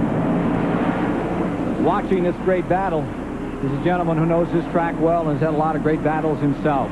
Let's go to the STP Pit Center. Ken, we're pleased to welcome Bobby Allison, former Winston Cup champion, Daytona 500 winner, here to the STP Pit Center. Bobby, you've got to be awfully proud. Your son, Davey, doing very well today. Yeah, Davey has done a really nice job. He had a good run at Daytona, you know, and a good run again last week. Running good again today. Hope he has a good one. Was it a special feeling for you to see him win the Daytona 500 for the first time? Well, I did really enjoy that. It was special, yeah. Let's talk about your car, the 12 car. Maybe we can get a shot of it. Hunt Strickland got up to second spot earlier. What makes you the strongest Chevrolet in the field today? Well, the guys have really worked hard on that Ray Besta Chevy for us, and Hunt's worked hard behind the wheel. Got up there pretty good. We kind of lost a little bit of the handling on the pit stop, but he had begun to level out when I walked up here. Hopefully he'll move back up. He's taking it easy here as we work toward the midpoint of the race. What about your career aspirations? There was a story a few weeks ago that you were hoping to make a driving comeback. How does that stand? Well, I really hope that I recover to the point that I feel like I could. That still doesn't mean that I will. I went to Vanderbilt a couple weeks ago. I feel like they really helped me, and I'm going back this coming Thursday. Hopefully, I can get that a little bit better. I'd really like to get my aviation physical for now, but I'd really like to be where I could get back in the car. 84 Winston Cup victories for Bobby Allison. Some claim it's 83. I still think that Mustang should be counted for 84. And here is Harry Gant. Now look at this battle. This 7 and 22 scrap has been going on. This is fourth place. And look at Ricky Rudd moving into it. There you see the 22, Marlin on the outside, Alan Kowicki pacing himself nicely, staying right there. And now they're all in the cluster as they come out of the corner. This battle has become 6 strong. 6 cars are involved in this dice. In the nose of the battle, you see 7 and 22. There's Ricky Rudd on the outside. Then look back just a little further. And there you find Strickland in that car number 12. That's the Davey Allison car right there on the outside. There's Darrell Waltrip in the 17. Michael Waltrip in the 30. That's all in a bundle. And that's all from the 4th position back. Great scrap. Well, I tell you, they got him wadded up in a pack here. Darrell was the guy I've been watching all day long. He's the one that's able to run the lowest line, not abuse the tires around the bottom of the racetrack, and it should come to him as well as anybody on the racetrack. Watch him. He works this bottom line. He goes in there. The car sticks. Watch how low he runs up off the corner. He's not abusing the tires very hard at all. If he could keep that line, he would move to the front. We neglected to tell the folks that the Kenny Bernstein car came back after 12 minutes, 38 seconds on pit road. He lost 32 laps, but Brett came back out. They're still trying. Now take a look at this. As Waltrip goes around the number 88, the freshman driver in his first appearance here, Fuller. And here comes Sterling Marlin right with him. What a thrill this must be for Jeff Fuller. Kid has been running up in the Northeast, running the Autobike circuit, getting a cut at Winston Cup and driving well. Doing exactly what they told him in the rookie meetings. He's staying out of the way, and that's so important when things happen so quickly. At a track like Richmond International Raceway, where Bill Elliott continues to draw away from the field. #1 in racing and makers of Goodyear Eagles, the most successful line of high-performance tires in the world. And by First Brands Corporation, maker of STP racing products. And by Valvoline. People who know use Valvoline. And by True Value. Give your home beautiful protection with long-lasting True Test Weatherall house paint exclusively from True Value hardware stores and home centers. Welcome back to Richmond International Raceway. The Pontiac Excitement 400 unfolding. Bill Elliott still wearing out the field, working toward the 175 lap mark. Elliott's led from the pole all the way except for one lap. Time for you to get into the Gillette Halfway Challenge today. The phone number 1-900-436-7000. 95 cents a call. You must be 18 years of age or older. Call before halfway. If you're the entrant who is called back in the second half of the race and you know the driver leading at halfway, you'll win a Chevrolet Lumina Z34, a brand new one. The driver leading at halfway wins $10,000. Davey Allison has won the first 2 races of the year, but today, gentlemen, it looks as though Bill Elliott's going to pretty much ease to that $10,000 check. What do you think? Well, still a ways to go. He's just put a second lap on Ernie Irvin, running an 18th spot out there, Rick. But and now he's moved in on the number 49. That is the Smith car out of Alabama, that Interstate car. It's got a new sponsor this year. Now they brought Interstate in. It's now over at Joe Gibbs. There's that interval between the 11 car and 33. And I'll tell you, Elliott is on a rail. Boy, that's an interesting interval there, but the interval is getting exciting. Look right in front of Bill Elliott. There's Elliott in the middle of the corner. Rick Mast, there's Earnhardt and Dick Trickle fixing to go a lap down right in front of him. And Earnhardt is in 12th place, and he's about to go a lap down at lap 175. You talk about decimating a field. You know, Trickle's car, Ken, was as fast as anybody in practice yesterday. It looks like they're off a little bit. Here he's lapping 2 really good race cars. You know, you talk about this and how Ford is doing all of this, but let's not forget, Neil, what's been going on here. You know, the GM cars have dominated for a lot of 1991, a year back. They won the first 9 Winston Cup races in 1990. GM won 12 of the first 15. 89, they won the first 8 Winston Cup races. So, I mean, you got to go back to 86 when Jeff Bodine won the 500 when they split it up. Take a look here. There's the one, realizing Rick Mast up on the outside and number 3 Earnhardt right in front of him, that they're about to go a lap down. Neil, a question for you from the STP Pit Communications Center. One of the strengths most people think NASCAR racing has is the equality of the competition. NASCAR's been noted over the years for tinkering a little bit with the rules if one brand of car seemed to be stronger than the other. What do you think? Are they going to make some rules changes here to try to level the playing field a little? Well, I'll tell you one thing about a NASCAR rule book. It's got all kind of pages and all kind of numbers, but right at the end it says to be changed at any moment.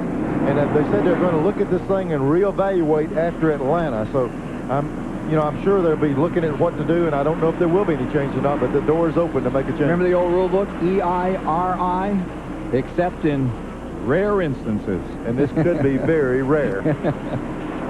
We're down to 179 laps complete. Elliott's on his way toward a new record at Richmond. Earnhardt has not led a single lap this year. Here is Rick Mast about to be lapped in one of the Jackson Brother cars, and here comes Bill Elliott about to put it on Earnhardt. Now, for you folks keeping track, this will be lap 180 when they come around, if he's going to go a lap down under full green conditions here.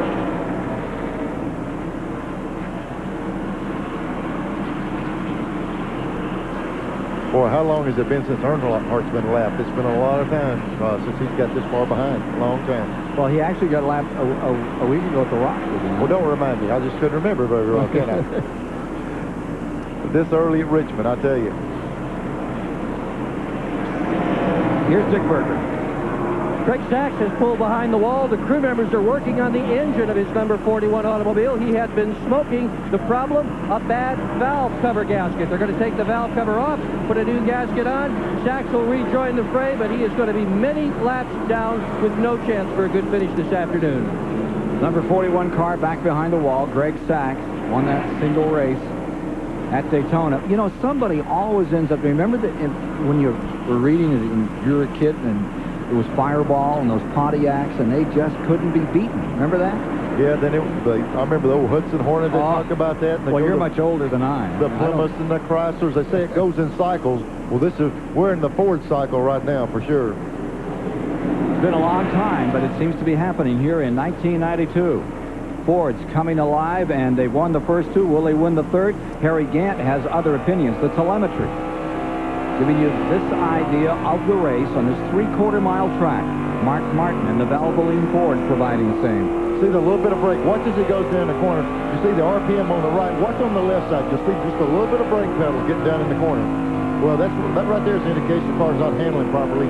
Using a little bit more brake than he wants to have to use. Real close to that wall off forward there. You can see him almost clip the wall. Remember that he's riding back in 20th spot, so this team is off its speed today. When a car is working really well here, Ken, you can go in there and just glide the car in and use a small amount of brake entering the corner. And when it's off, you have to ride the brake a little more. And from these pictures, let's tell the folks a little bit about how different the two ends of the tracks are. It's a totally different approach. Yeah, there they are coming off from turn 4 down the front straight. Look what a big wide bow you have here. Watch how wide the entry is into this corner. Looks like you could drive 4 tractor trailers down in here. You come in, you watch the car in front of him. Now you're right on the bottom. You come up here, all of a sudden the wall just jumps out. Look how quick the wall's out. Long straightaway, no bow in it. Right there is the part that's hard to get in. It's two totally different racetracks on each end. I just talked with crew chief Steve Neal of Mark Martin's team. He had a smile on his face, but he had to force it. He said on the next pit stop, whether it's green flag or caution, they're going to put a rubber in the right front spring and one in the left rear. That will hopefully stiffen it up in the right front. And he said the car is just simply bad loops. Sounds like they missed big time. And that is bad news when you have to do that much work. One rubber and one spring is a major change. If they're going to work on 2 of them, they're out in left field and they're ready to try anything. They need a caution. 187 laps are now complete of the 400 to be run. And the interval, Neil, that interval is closing down. Gant is trying to stop this Ford parade. Harry Gant is moving in. Meanwhile, you see the 12th place car, Morgan Shepherd, second currently in Winston Cup points. He's going a lap down to Elliott. I tell you, the Citgo cars ran well all season long, and for Bill to be lapping him early is just an indication how tough he's running today. But Gant's the man. Harry Gant closing in, crowding that leader a little, keeps on nipping away a few car lengths every lap. And that's, of course, what he did all of the end of last year in that amazing run, those 5 victories he pulled off. He is something.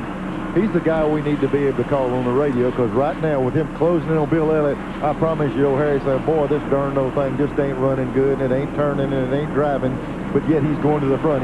He usually complains about the car, but he always gets it to the front.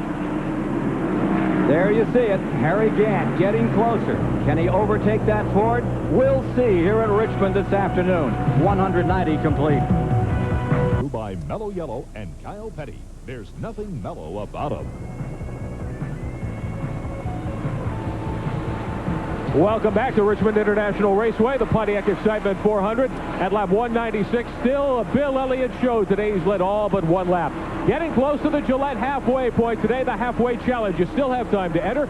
95 cents per call. Here's the 900 number, 1-900-436-7000. You must be 18 years of age or over to enter. Call now, get your entry filed. When we see who's leading at halfway, we'll call back one of the entrants in the second half of the race. If you can tell us the driver out front at the halfway point at 200 laps, you'll win a brand new 1992 Chevrolet Lumina Z34. $10,000 on the line for the driver who leads at halfway. And gentlemen, it certainly looks as though Bill Elliott's going to be making a bank deposit tomorrow in Dawsonville. Yeah, for at least that 10 grand at halfway. Here he is, ready to lap Dick Trickle in car number 8. And that car is the 11th position on the field. 198 laps are complete. The speed is averaging 107.816. The record is 105.397. Earnhardt a year ago. We're about, we would estimate, 5 to 10 laps away from making pit stops under green. We've only had 1 caution if you're just joining us. Just 1. Jimmy Means lost an engine from laps 101 to 106. We were down under yellow. Other than that, it's been green lights all the way. 2 lead changes among just 2 drivers thus far in this event. And there goes Trickle down a lap. Now you see Brett Bodine making up time. Remember, he's many laps down. He was 12 minutes in here working on the rear end of his car. Now you see Mark Martin's car number 6. He is also well back. He is back in the 20th position, I believe. Mark Martin, what's the emotion like when you have a bad start on the season? Well, we've got a real determined race team, you know, between Jack and Steve and myself, and all the people and all the energy that goes into race to putting our program together. And it hurt us really, really bad, but we also have enough experience to know that if we let it show, that it'll just hurt us that much more. And when Daytona's over, it's over. And there's not but one thing you can do, and that's march on down the road wide open as hard as you can go, and that's what we're doing. We're stomping out here after this championship, one race at a time, as hard as we can go. They are all the same amount of points, so you just have to do your best in every race and you know, try to get your piece of the pie. Currently 15th in the points. Mark Martin with one top 10 finish thus far this season, and things not going well, currently running in 20th position. Meanwhile, look at car number 11. Junior Johnson's car, Bill Elliott at the keyboard, and what a performance they're giving us. And there you see that interval, first to second. And back there in that second spot, that 33 car, and he's trying to close that distance down. The difference stays at 1 2/10 seconds between first and second spot. Ken, they went through some traffic a while ago, and that's one of the big benefits of leading the race. When that leader comes by, they put that pullover flag out and warns the other guys that the leader's coming. The guy leading the race really gets more used to that flag than anyone else. Harry got hung up in a little traffic and lost some of that time that he was gaining on him.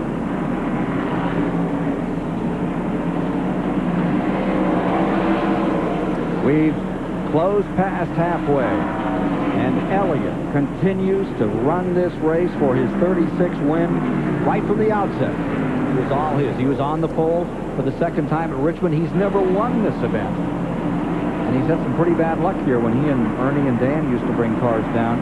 They worked all winter on a short track car on the old track. They lost up here in turn 4, and I think that's the one where you shortened one of Junior's cars by about 4 feet. I think I set a record for stopping shortest distance. I recall you did. It's not in the record book, though. I don't understand. It's in the back of my neck. I still remember. It's not in my head. It's in my neck. Second Ford front row of 1992 started this race. Martin and Elliott were at Daytona. This time, it was Elliott and Davey Allison up in front. Davey's back there in third, and the middleman here is Harry Gant. That Oldsmobile stays in there, matching lick for lick. That leader at the present time stays just about 1 4/10 seconds back. And when you've got Harry Gant behind you, you have to consider that even if he doesn't have as much power, he'll muscle that car. He'll manhandle that thing, and he'll shove it up in there if there's any possible way. He did it yesterday.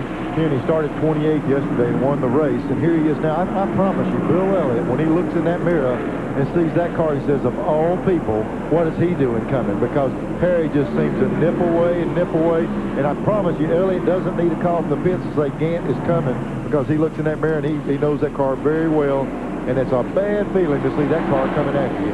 I always liked what Beth Tushak of USA Today said about Harry Gant. She said that when he was really running well, it was a well-mannered hurricane coming up through the field. I don't know. It might have been a cyclone. Harry's too old to be a hurricane. He just keeps plugging away at it, and it just happens. Let's get the Goodyear mid-race report right now. Gentlemen, we're at the Good Update Center, and we're going to take a look at the standings after 200 laps halfway through the event. Only Bill Elliott and Davey Allison had managed to lead. The only two leaders, as you can say, 2 lead changes at this point. Bill Elliott's average speed of nearly 108 miles an hour. Just 1 caution period for 6 laps. The only car out, the 52 of Jimmy Means at this point. And here are your lap leaders so far today. Elliott leading from the beginning, the green, to 123. Davey Allison led lap 124, and really only a few feet of that lap. He was able to stick the nose of the 28 car in there for a time. Elliott got back around him on the backside of the racetrack, and he's led all the way to this point. We're in the second half of the Pontiac Excitement 400, and Bill Elliott really putting everybody to shame here this afternoon. Ken, right now, what would be an ideal thing? Here we are. We're real close to pit stops. What would be nice would be, there goes Morgan Shepherd out of pit, would to be extend one of your pit stops and hope Elliott pits, and then a caution comes out. Stay out there as long as you can. But the problem you have there, that 11 car is capable of going as far or further than anyone on the racetrack. I think everyone will wait just as long as they possibly can, hoping Elliott pits before they do, and then catch a caution. But it's hard to outweight that 11 on fuel. You see them coming around the Travis Carter car. Jimmy Spencer in the 98 getting lapped by Bill Elliott as he continues to bulldoze this race field. Here he is coming up on Morgan, who's just been in, and there's the 68 of Hamilton. Hamilton's running currently in the 20th spot as we begin to make pit stops. Bobby Hamilton out of Nashville, Tennessee, the yellow number 68. Ken, look how close Harry Gant is right now. Elliott got caught in just the least little bit of traffic, and Gant is right there. Gant is close enough to get around this track. He'll be right on Elliott, but they're fixing to have to make pit stops, and that could separate them again. Doesn't look to me like Elliott, for the moment, is as concerned at 2:14. He knows he's got some distance to go, and that car is working so well. There's no question that Gant is getting into it. But so, for that matter, are Michael Waltrip and Darrell Waltrip. They're running back in 4th and 5th. They're staying in that lead lap and running well. And now we see a lot of leaders coming on pit road. Schrader's just come in. Davey Allison comes in. Dick Trickle is on pit road. A couple of laps down comes Ernie Irvin. So pit stops are the order of the day here at Richmond International Raceway. Sold-out house enjoying this great Winston Cup race, which is being run at a record speed of over 108 miles per hour. The old record just a year ago by Earnhardt at 105. Sterling Marlin is in. Fuller is in. Also coming in now is the 18 car. Dale Jarrett is in. Michael Waltrip, Ricky Rudd. This is the activity that's taking place at the moment. This is all under green. We've only had one caution, and Jimmy Means lost an engine early. Here comes Gant down pit road now. There's Sterling Marlin. We see him in. They had a little bit of problem. Here's Gant coming in. This is going to be critical. If he can get in and get out and get in front of Bill, he might be able to hold the lead a while. Let's go to Randy Pembert. Thing this team does not want to have happen is a caution come out while they're on pit road, but Harry Gant brings the skull bended and almost gets hit by Hut Strickland as he noses it in. Andy Petrie and the crew go to work on the right side. Definitely be a 4-tire change. Right side is down on the automobile. Over on the left side of the automobile right now.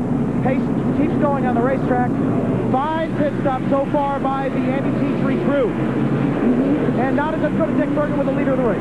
And he is in also going to make a 4-tire change. They're not going to adjust anything on the car. The right side tires are on. He's among the last to come in, and that suggests he's getting very good gas mileage. Tim Brewer, the crew chief, on the left front. This is a very well executed, very fast pit stop. Elliott's gone.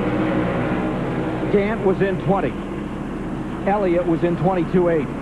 And here they come. Here's Bill Elliott going down pit road, and Harry Gant is coming down the front straightaway. Gant is going to take the lead. Gant's going in 1 ahead of Bill. And remember, it's 40-mile-per-hour limit on pit road today. Not 60, not 65, 40. I feel like you can get out and walk fast. Have you seen those radar guns yet? I noticed today when we were getting ready to do our opening, I was over there and looking in the window, and the NASCAR people had all of their people lined up as to where they were, and there actually is an assignment for the guy with the radar gun here. You know, we keep thinking he's hiding behind some sign somewhere, but they're getting. I think that was a hairdryer. Here you see Waltrip coming in. What are you feeling about Richmond, Darrell Waltrip?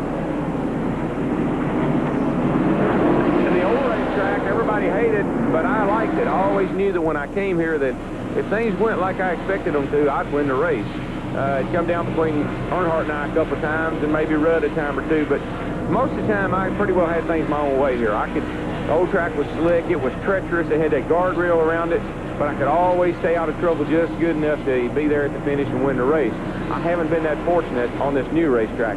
I haven't been able to find the balance that I'm looking for. I get a car a little too tight off of 2 and a little too loose off of 4, and you can't run here like that. You've got to have a car that's pretty well neutral all the way around this racetrack. 2 different turns. Turn 2 is kind of tight out next to the wall. Turn 4 here, you kind of run off in a D shape. So I haven't really come up with the right combination for me for the race here yet. I haven't had the kind of runs here that I would like to have. Haven't led a lot of laps here since they redid the racetrack, but this is my best chance, I believe. My car feels the best it's felt here in a long time. Disregard the car for a moment. Jeff Hammond and that crew on pit road. Neil, they just put him out in 20.7 seconds. That's as fast as we saw the Gant stop, and he was leading when he came in. Now with the shakeout going on, we'll have Harry Gant back in first. Davey Allison, we believe, in second. And we'll have Bill Elliott in third with 2:23 complete. We'll have it all sorted out when we come back. Dallenbach Jr. In a rich to not-so-rich professional racing career, Wally Dallenbach Jr. has joined the ranks of NASCAR's Winston Cup drivers on his own merits. Young Dallenbach teamed with Jack Roush in the middle 80s, winning 2 SCCA Trans Am championships in 1985 and 86. At the same time, his wife Robin was competing on the IMSA circuit. Roush and Dallenbach virtually dominated IMSA's GTO class, winning 14 races and finishing as the runner-up in the Drivers' Championship in 1988. They were on a roll. It seemed that Wally Jr. would follow in his father's footsteps and race Indy cars, but after 4 dismal Indy starts, Dallenbach was unable to land a full-time ride on the kart circuit. The going got tough. Now, though, he's back with Roush Racing, where they'll campaign the Keystone Ford Thunderbird. The switch to Winston Cup racing may bring back those great paydays. There he is running in 29th position. A week ago, he ran at Rockingham, and when it was over, he was saying to people, 500 miles at Rockingham, 24 hours at Daytona, and the Sunbank race, or the Rolex race now, is easier than running the Rock. He got a big stock car experience last week in Rockingham. I'm telling you, Rockingham and Dover, they'll get your attention. I've been to Daytona, but I always remembered Rockingham and Dover being the tough guys. All right, here's Harry Gant continuing out in front. There are 232 laps complete. Gant in control, Allison in second, Elliott is third, Rutt maintains fourth, and Waltrip is fifth. Let's go down and join the newest car owner in the Winston Cup Series. He's at the STP Pit Center. Ken, we're pleased to welcome head coach Joe Gibbs of the world champion Washington Redskins and a new Winston Cup team owner as well. Coach, welcome.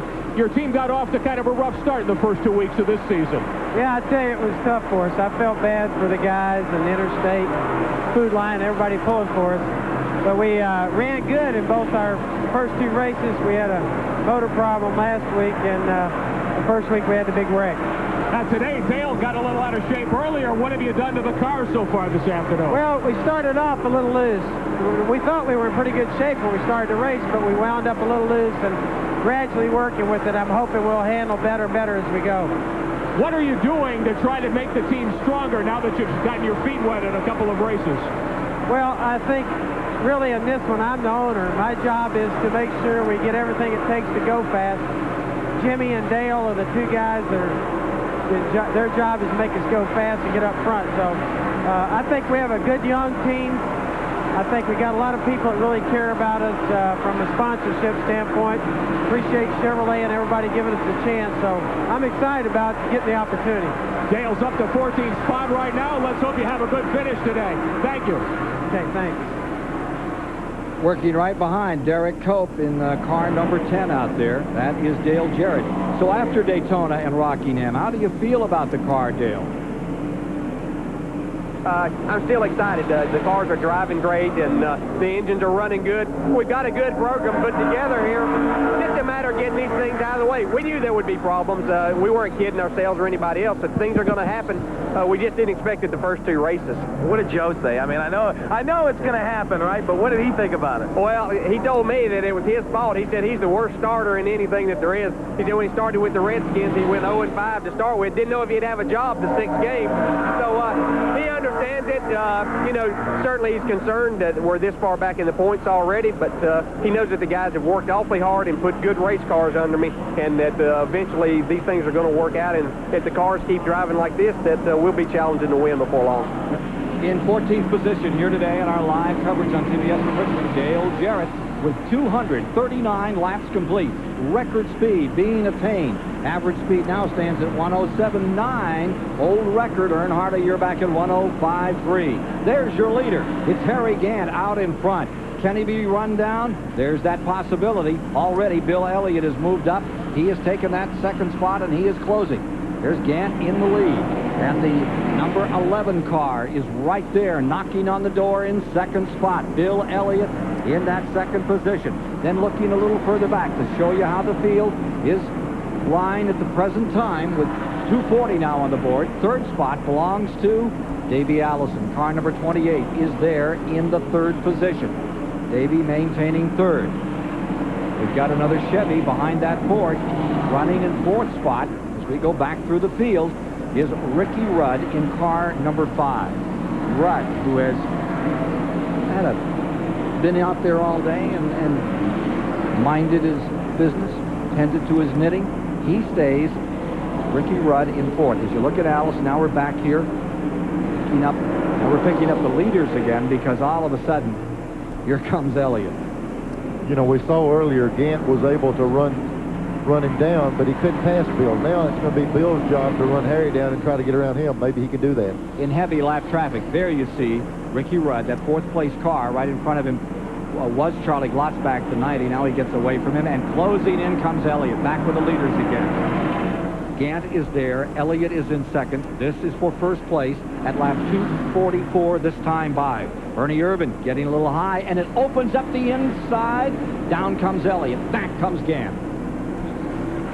Boy, Ken Gant is the kind of driver that just takes things in stride. If you can run him down, catch him, and get by him, he usually doesn't really challenge you that hard because he knows there's a lot of racing left. But if he thinks that car is able to maintain the lead, he'll stay after him. We need to stay right here for a minute, don't we? This is a dandy. Here comes Elliott again on the bottom of the racetrack. And Gant stays on that outside. You get any horsepower advantage here on that 18-degree bank by taking it a little higher? That outside lane gives you a run up over there. Lets the car kind of, the inside car really bogs down and has to really use a lot of throttle and spin the rear wheels.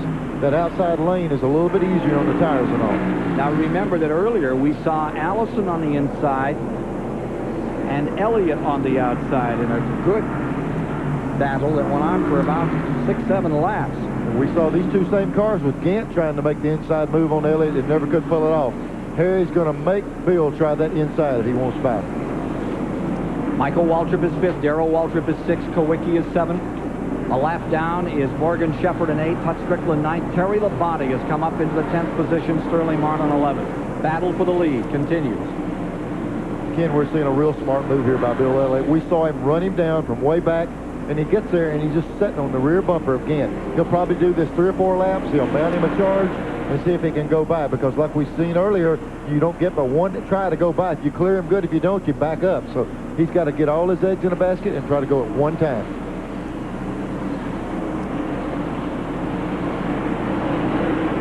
There's Jarrett. Tucks it down on the inside, gives some running room. There's Rick Mast in the number 1 right in front of them. This at lap 248. Pretty hard to shake up any of these top Winston Cup drivers. I mean, they work on each other a little out there, but when you get Gant out in front, pretty rock solid. That's Gibraltar. Now, well, as we're watching the leaders, we're also wondering if Davey Allison can do anything with Bill Elliott and Harry Gant this afternoon, Robert. Well, they're awful strong, and, you know, Larry, guys that keep making changes, they made a change after that first 100 laps and picked the car up some, but the other guys have picked up some also. So we're going to look like we're going to chase them, but we're going to make another chassis change the next stop, and, you know, hopefully that the other guys won't do the same thing to get better, and we get better. So that's the game we're in, and rapidly up front, or near the front. It's a long ways from over. Well, 250 laps are now complete in this 400-lap race. There have been only 4 lead changes between 4 drivers thus far in the going.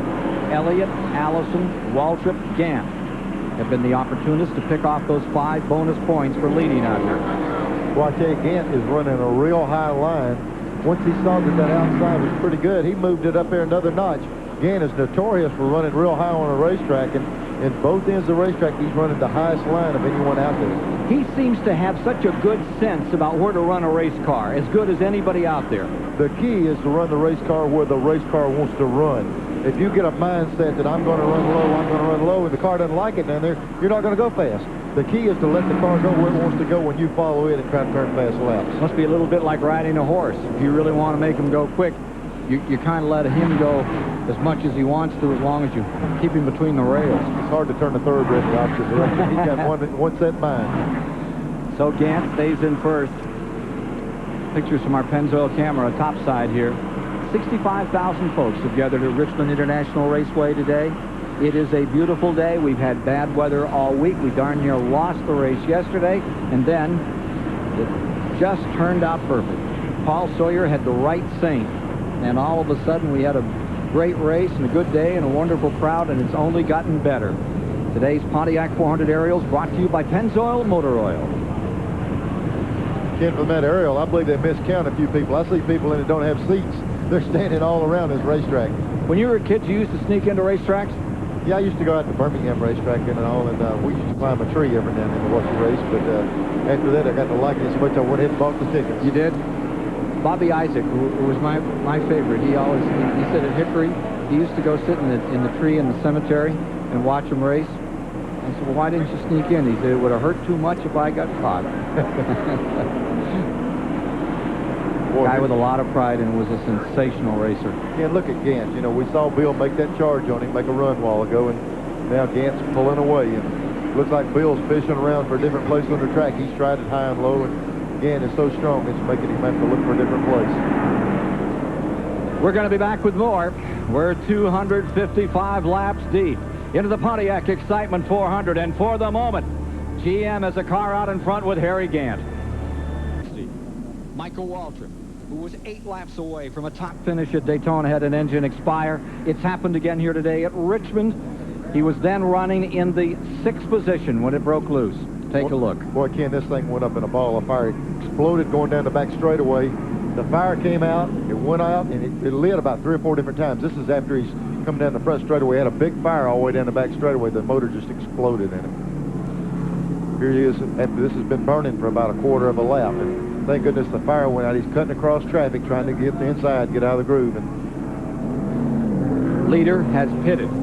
Gant coming in, and I believe, didn't we see Bill and Elliott just dance down in here too at the same time? Davey Allison's in. And all the guys on the lead lap, most of them came in that first time by.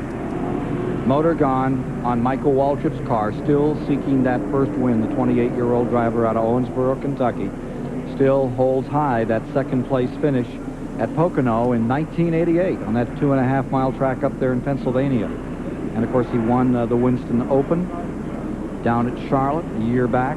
Got himself a few poles. Bad break today. We're under caution. Let's take a moment right now for the U.S. Air Force Reserve Commander's Performance Award. Here's Lieutenant Colonel Ronald Hall. Thank you, Ken. Hi, folks. This is Lieutenant Colonel Hall presenting another Air Force Reserve Commander's Performance Award. The Commander's Performance Award is a very special award. It recognizes those individuals who have achieved success through the principles of leadership and teamwork. With me today to receive the award is Mr. Larry McReynolds. Larry is the crew chief for the Texaco Haviland Ford team. And we recognize your abilities and your teamwork and all that it takes to win on the NASCAR circuit. Congratulations. Well, thank you, Lieutenant Colonel Hall. I've seen this award given quite frequently on TV, and it's quite a surprise, a thrill, and an honor to receive it. I'd like to accept it on behalf of myself as well as the entire Robert Yates racing team. Larry McReynolds, one of the great guys in this game. What a job he's done with the Allison team. Let's go right to Dr. Dick Berger. Well, Michael Waltrip, how frightening a ride was that? I didn't even know I was on fire until they come running up to me trying to put me out, and the fire went right out. It wasn't any big deal. Inboard fire extinguisher? Yeah, I was going to pull it, but they told me the fire went out pretty quickly. So it's a shame, you know, for the third race in a row, we had this Pennzoil Pontiac really running well, and we've just been dealt some bad cards. That wasn't anybody's fault. Something just broke. It snapped inside the motor. You know, you can't blame that on anything. It's just kind of racing luck, I guess. This guy's day will come, I guarantee it. Bad day for Mark Comquist, too, the engine builder for that team. Put a lot of effort in. They've worked so hard on their motor program, but you just saw about $35,000 up in smoke. Ken, sometimes when you step up performance like we've seen this team do all year long, the way you step up performance is abuse things a little bit more. Turn the motor harder, you pay that price, and sometimes it happens. We're getting set for a restart. This time by, they'll turn them loose. Second caution today, just over after Michael Waltrip lost that engine. Ken, this is the first opportunity we've had in a long time on a caution situation with a pit stop to make those major changes. People want to put rubbers and springs and do this. We'll have to see if anybody helped their car enough to get back in contention. As they restart, Gant will be in front. Elliott will be in second. Davey Allison third. Ricky Rudd in fourth. Darrell Waltrip fifth. Alan Kowicki in sixth. It'll be Morgan Shepherd in seventh. Hut Strickland is eighth. Terry Labonte in ninth as they settle down and get ready to ramble once again at Richmond. I think we're seeing the light come back on that pace car. We may take another lap. They doubled them up, ready to go, and now they're going to take another lap before they turn them loose. They may want to check this track after that meltdown on the car number 30 of Michael Waltrip. Ken, what caused that a lot of times, Elmo Langley in that pace car will see something on the track, and he'll make that call from the car. We need one more to get the stuff off the track, and I see Elmo motioned it was okay that time, and they give him one to go now. That was fun to watch that Legends race at Charlotte and see Elmo Langley, who a lot of us grew up watching on short track, like Manassas and places like that, go out there and put that wheel under Cale Yarborough. Even Cale was laughing about it when it was over. Well, I tell you, he was racing them for the money. Little quarter-mile track. Good old days of racing. Real racing. Get right down there and muscle them and change those fenders every lap. Ready for this start. We're at 265, 266 when they take three. Again, it's got Bill and Davey right behind them, and they both want to see if they can get that car back behind them. They can't show too much strength for them. Dale Jarrett would like to take a lap back here on the bottom, too, if he possibly could right now. He's running 13th. Things getting a little better for the Joe Gibbs team. Dave Marcus is number 71, is on pit road. It cost him another lap. 82 winner here in this race. On the brake, Gant came off the fourth turn beautifully.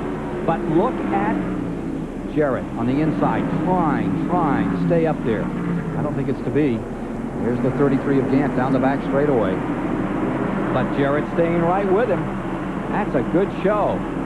As Dale Jarrett, that winner at Michigan, in that dramatic finish last June, or rather last July. A few feet right here, and a caution flag is worth 3/4 of a mile. So if he can just stay in front of him, in which now here they go back around him on the outside. But it's so critical to try to get that lap back. Davey Allison closing in from third. The number 28, Mexico Haviland car, looking very stout. You know, for all of this race being somewhat dominated by that number 11 car, this is a heck of a race. This has been fun to watch all day. Bill's taking a look down under Harry. He got down there before and couldn't do anything with him, and he's going to stick it down there one more time to see if he can get up under Gant. 269 this time by. Elliott comes down to the inside, and Harry Gant hangs him high. Here they go into turn one. Elliott on the bottom of the racetrack. The old demon from Dawsonville's got it wound. That time he pulled it out. Bill Elliott back in first place. Harry Gant is in second. Outside on the back straightaway, maintaining third and putting a lap on Jarrett is Davey Allison. Meanwhile, lying fourth on the field, it's Ricky Rudd in the number 5, just behind Davey. Darrell Waltrip, Alan Kowicki, 6 cars now remain in the lead lap at 270. Gant's not giving up. You know, when Bill passed him before, he got away. Here's Gant driving right back up on the rear bumper, right in the middle of the corner. This is where Gant is so strong. He can just get back after it. Gets right down there. You talk about true grit. Gant's it. Ken, that's what I was talking about before. Gant's the type guy. Elliott got up there, made the move on him. You could almost see going in one, Gant roll out of the throttle, let Bill back in there, but he's not giving up. He might concede a little bit, but he's not going to give up the fact that he can come back around that 11 car. For all of you who played that Gillette halfway game, Elliott was there at halfway. We'll give you a winner before we get off the air today. Thank you for participating. Hope you're enjoying the race today here on TBS. Bill Elliott certainly is, and I think Harry Gant's having a very good time. I would say so. It's nice when you're running that well. It really makes it enjoyable in that race car. Well, in the pits, the last round of pit stop, Bill Elliott's team made a couple of adjustments. One was to the race car. They put a bit of wedge in it. The other, incredibly, was to a NASCAR official's radio. They fixed it.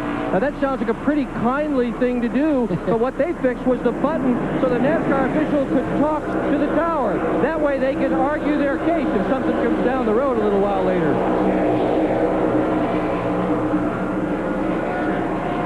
Davey Allison slipping into second. Davey Allison to second. Gant is back to third.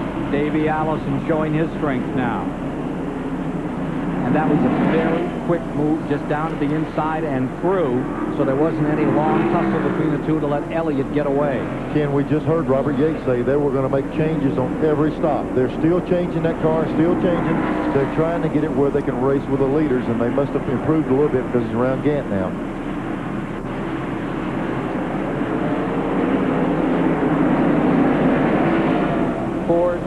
Ford, Oldsmobile, Chevy, Ford, and Chevrolet. Let's take a look again at how they're running at the present time. There you see Bill Elliott in the lead, looking for that 36th Winston Cup win. Behind him, Davey Allison pulled himself with the bootstraps right into second spot. And then Harry Gant back to third for the moment. This is 277 complete. Looking further back on the field, you see the lap car here. Dale Jarrett, Joe Gibbs' team, 14th. Behind him, now here is your fourth place car. Ricky Rudd, car number 5. Engine prepared by Waddell Wilson. That team has changed some. And there's Alan Kowicki, number 7. He's running 5th. Kowicki in that 5th spot. Then you see the number 21, which is Morgan Shepherd. Had that great second place finish this year, and he has picked up a spot. He's showing in 7th now, lap down. 1 lap down. But there is the car, last car in the lead lap. That is Darrell Waltrip. He is running in 6th position as they come down the main straightaway. 6 cars in the lead lap as we approach 280 complete. There's the 94 car. That's Terry Labonte.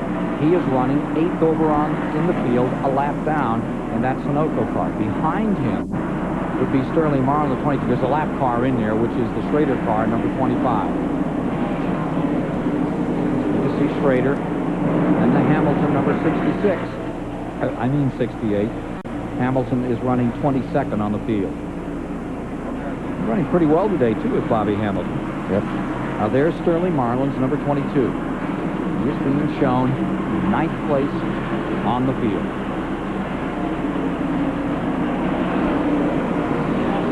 And you see Ernie Irvin back some. And Rusty Wallace, who is not having any fun now. You were talking about those that have fun and don't have fun. He's in 23rd spot. And I understand there's a tremendous amount of pressure on that team. That the Penske team is not exactly in disarray, but they're really feeling the pressure that they need to perform better. I would think that pressure is self-imposed because they don't want anything but the best.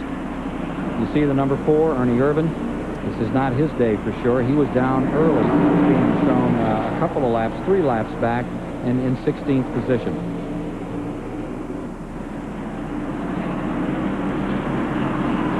There you see Hut Strickland. He is running 10th on the field at the present time. Look at this battle. Here's 33 and 28 at it again. Gant just doesn't give up. Little lean there. Just get in the corner a little bit wide, make it. Now Davey's going to drive back up under him. He got a little wide getting in. Your turn, my turn. Gant pulls off by a couple of car lengths.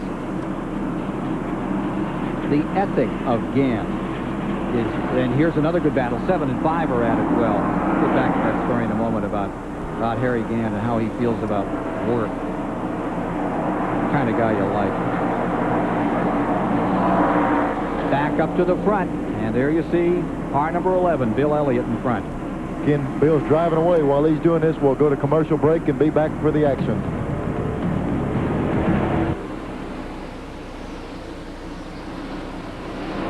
With 290 laps complete, this is the battle. Davey Allison falling back. Alan Kowicki is the man on the move. He's on the outside, and he's going to 3rd spot. Alan Kowicki picks it up a notch. Davey Allison falling to 4th. That's at lap 291 as they came about. As Davey Allison finds himself another spot back. A bit of a surprise as Alan Kowicki continues to show some real racing strength out here. Let's go to the STP Pit Center. Rick Benjamin is standing by for a Goodyear Eagle update. Well, Ken, today's Winston Cup action is not the only Major League Racing action going on. The NHRA Series is running in Houston, Texas, the Slick 50 Nationals. The finals are later on today, but let's take a look at how qualifying for the Slick 50 Nationals went yesterday. In top fuel qualifying yesterday, the number 1 position went to Michael Brotherton. We're going to show you his run. He sets a new national record in top fuel at 4.884 seconds with a speed of 290.32 miles an hour. And funny car, veteran John Force in the left lane here took the top spot for today's finals. Force at 5.184 seconds, a speed of 285.08. In pro stock, near the camera, Bruce Allen in his Super Shops car, another national record. He qualifies first, 7.164 their lapse time, the speed of 191.73 for Allen. But the day yesterday was not without incident at Houston's drag strip that's hosting the Slick 50 Nationals. Funny car driver Stan Sipos, we're going to see him in a moment in the near lane, the Apex car. Sipos gets out of shape very early in this run, goes to the center line, drifts toward the middle, and he overcorrected getting the left wall before the body comes off, the drag chutes come out. He nearly got over the fence. Sipos was able to stop the car at the finish triumphs and get out safely. The finals of the NHRA Slick 50 Nationals today in Houston, and that's it for now from the STP Pit Communications Center. Thank you very much, Rick. You ever want to be a drag racer? Yeah, I went out there with John Force when he was running the funny cars to do one of the winter shows, and he told me to climb in that thing, and that's the only piece of equipment I never wanted to climb in. I don't think I could handle it. You're watching Dick Trickle. He's been running well. He's been shown in 12th, and all of a sudden he is off the pace. Slowing down, Dick Trickle out of Wisconsin Rapids, Wisconsin, as you see the Napa standings after 275 of 400 laps here today. And while we were talking, Ken, Darrell Waltrip got around Ricky Rudd, put him in 4th place, so he's moving, 5th place. He's moving up now. 17 car into 5th. Darrell Waltrip on the move. There you see Waltrip's number 17. That is now 5th. Rudd is back in 6th, and we have about 6 cars in the lead lap. They're showing Sterling Marlin a lap down in 7th. Morgan Shepherd 8th. Then in 9th is Terry Labonte. 10th is Hutch Strickland. 11th is Dale Earnhardt.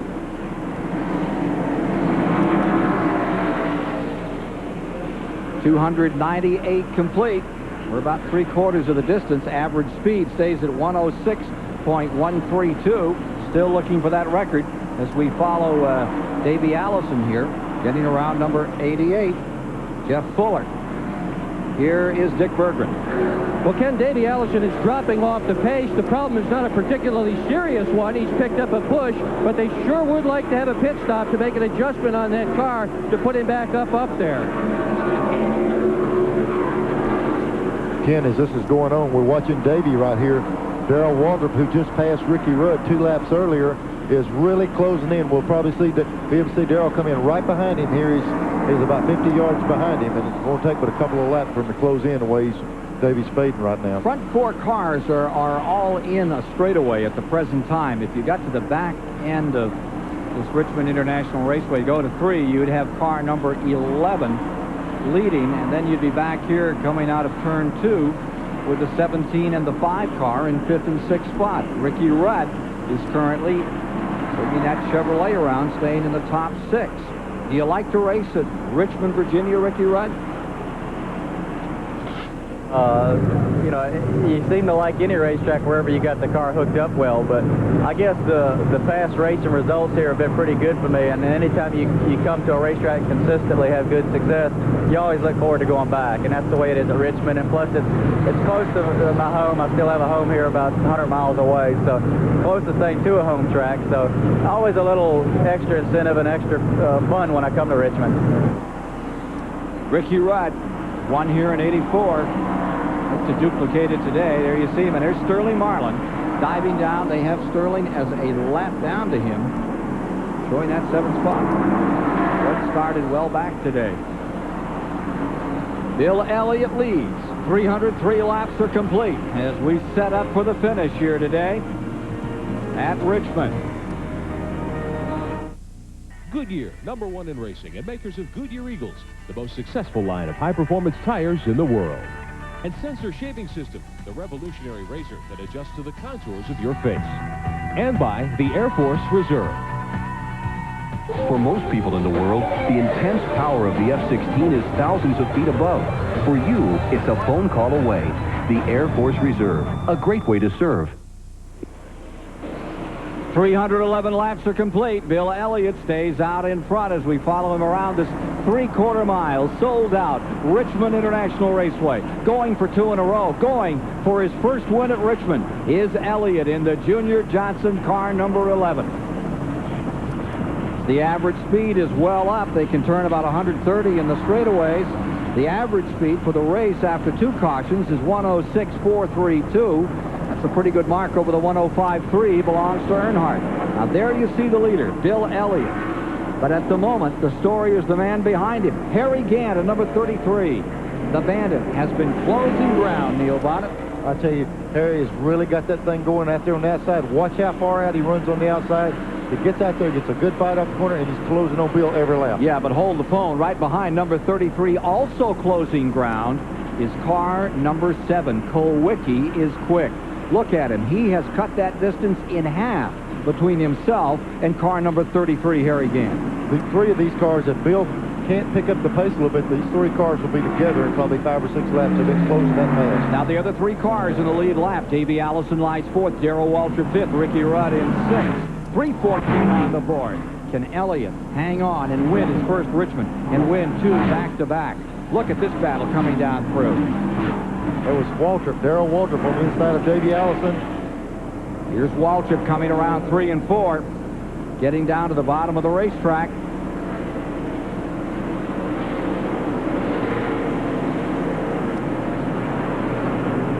Alan Kulwicki getting around the lap car of Smith.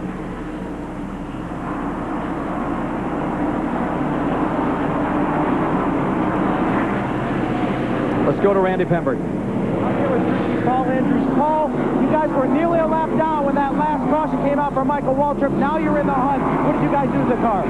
Well, he's been adjusting on the car a little bit, both on the last 2 pit stops, trying to get the car better. We were real good in the first race, a little bit off in the middle. Now we're back good where we need to be. We're going to have a good pit stop on hopefully the next caution. So we'll be good for the end of the race. What about that next pit stop? Any chance of taking out 2 tires to grab the lead? Two tires? I didn't quite understand you. I don't know. We just need a good pit stop. Try to get the car out of first. Look at this, 17 and 28. Side by side. 4th place, Darrell Waltrip. Davey Allison. What a scramble here. Down to the inside. Darrell Waltrip in the 17. Now Davey Allison nips him off. There's a Ford Chevy battle for you. That was Rudd we saw right behind him. That's the other position they're dealing with right there. Darrell tried 3 or 4 laps on the inside. Never could quite get by. He'll sit back and cool her down and try it again in a minute. Putting a lap on Dave Marcus, number 71, the 82 winner of this event. Do you really lay back till about 3/4 of the race before you kick it in, Darrell Waltrip?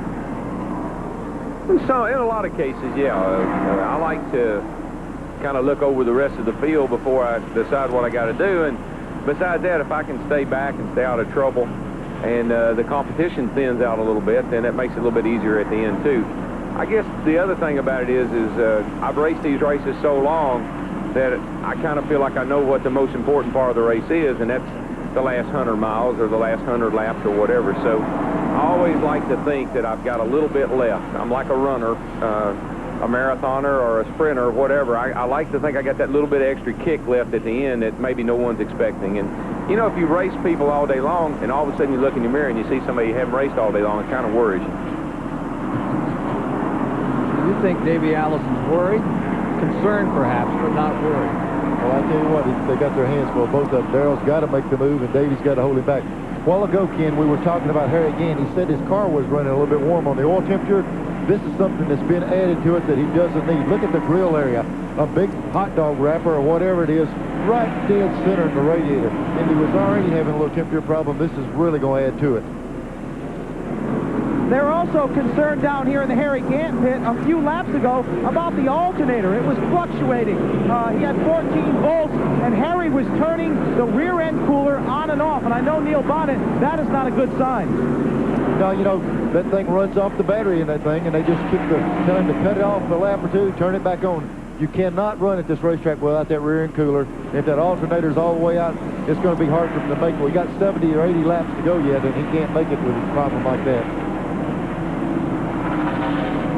Bill Elliott stays first, Harry Gant second, Alan Kulwicki third, and look at this. 4th place one more time. Darrell Waltrip on the inside. Davey Allison on the outside. This at lap 324. They'll pit again with, what, about 25 to go? Looks like with 20 to 25 laps to go, all the leaders will have to put at least fuel in their cars. 6 cars remain in the lead lap. Marlin is 7th, a lap down. Terry Labonte is in 8th. Morgan Shepherd 9th. Hutch Strickland 10th. Dale Earnhardt back there in 11th. For 4th spot, Davey Allison outside. In the 4th. The Chevy down on the bottom, number 17. Richmond International Raceway is where it's happening. And where it will happen, first week of September. Hope you're planning to be here. We'll be back again with TBS and our coverage.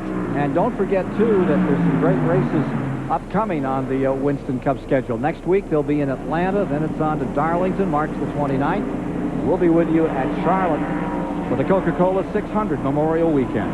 And here we are. This is second place. We told Gant was closing in. Now look here. Kowicki's all over Gant for second place. Elliott continuing to hold his own up in front. Here's Kowicki, ever closer. Be a great day for Alan Kowicki. Picked up a sponsor midway through last year, Neil, and he's been really looking to get a strong finish. Wouldn't it be wonderful if he put it together here? Ken, he's always run well at this racetrack since it's been redesigned. He's sat on the pole so many times, had a lot of bad luck, and it looks like it's coming to him here at the end of the race. Interval first to third, Neil. How about 1 6/10 seconds? And how about Kowicki dropping to the inside in number 7 and making a Ford Oldsmobile show out of second place? Fading high is that 33. Gant's in his old Gant lane out there, way out of everybody's way. He doesn't mind. He'll sail her out there, and he'll give you that inside if you want to try it. He seems to find a special breeze out there. Hangs that sail out and floats it out of those corners.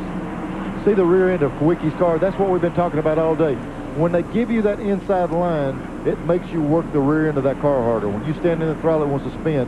And we saw him try to cut it down under, and he broke the rear loose up off the corner. Let's take a look at the telemetry out of the Mark Martin car number 6, running in 18th as we leave you for a moment with 330 laps complete. Just right along with Mark Martin. We'll see you back right after this.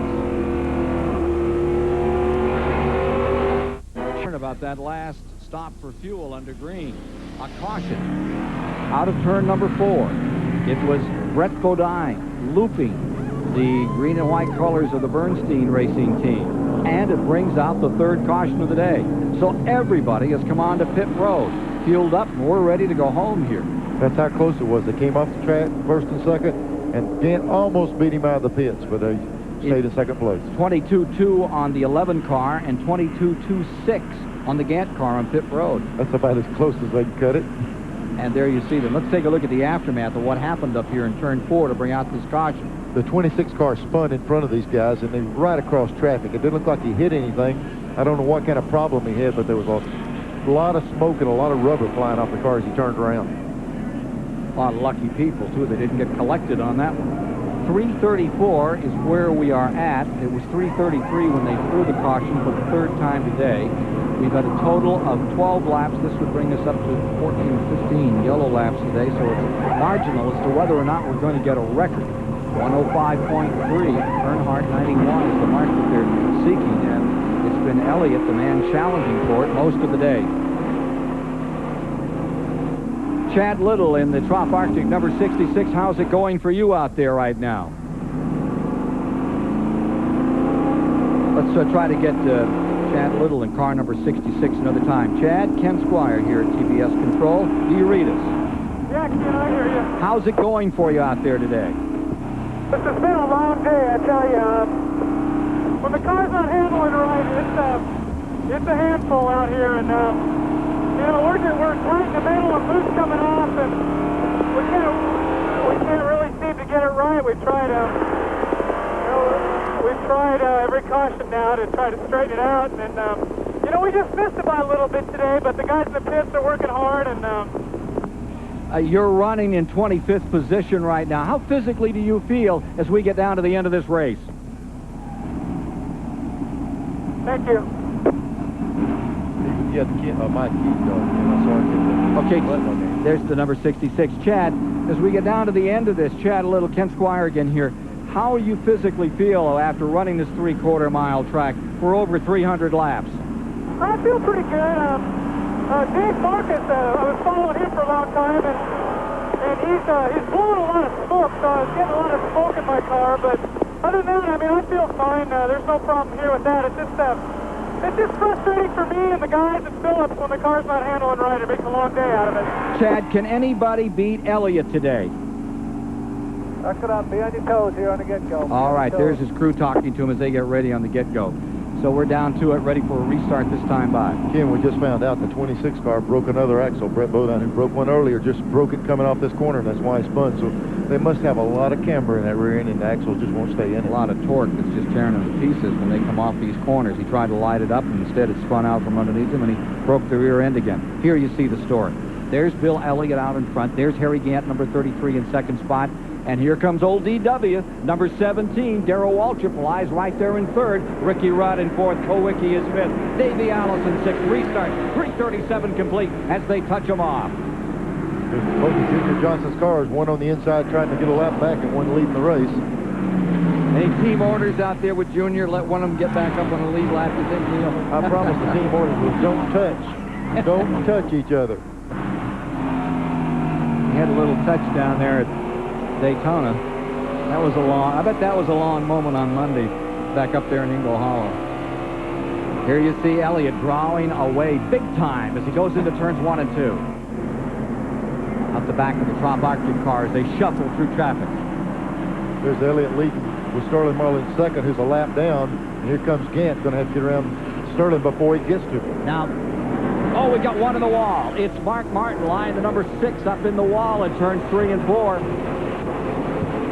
And from the back of the Valvoline Ford, that's where it comes to rest. Car number 6 ground right into the wall. They're racing back to the line. Here comes Sterling Marlin trying to make his lap up.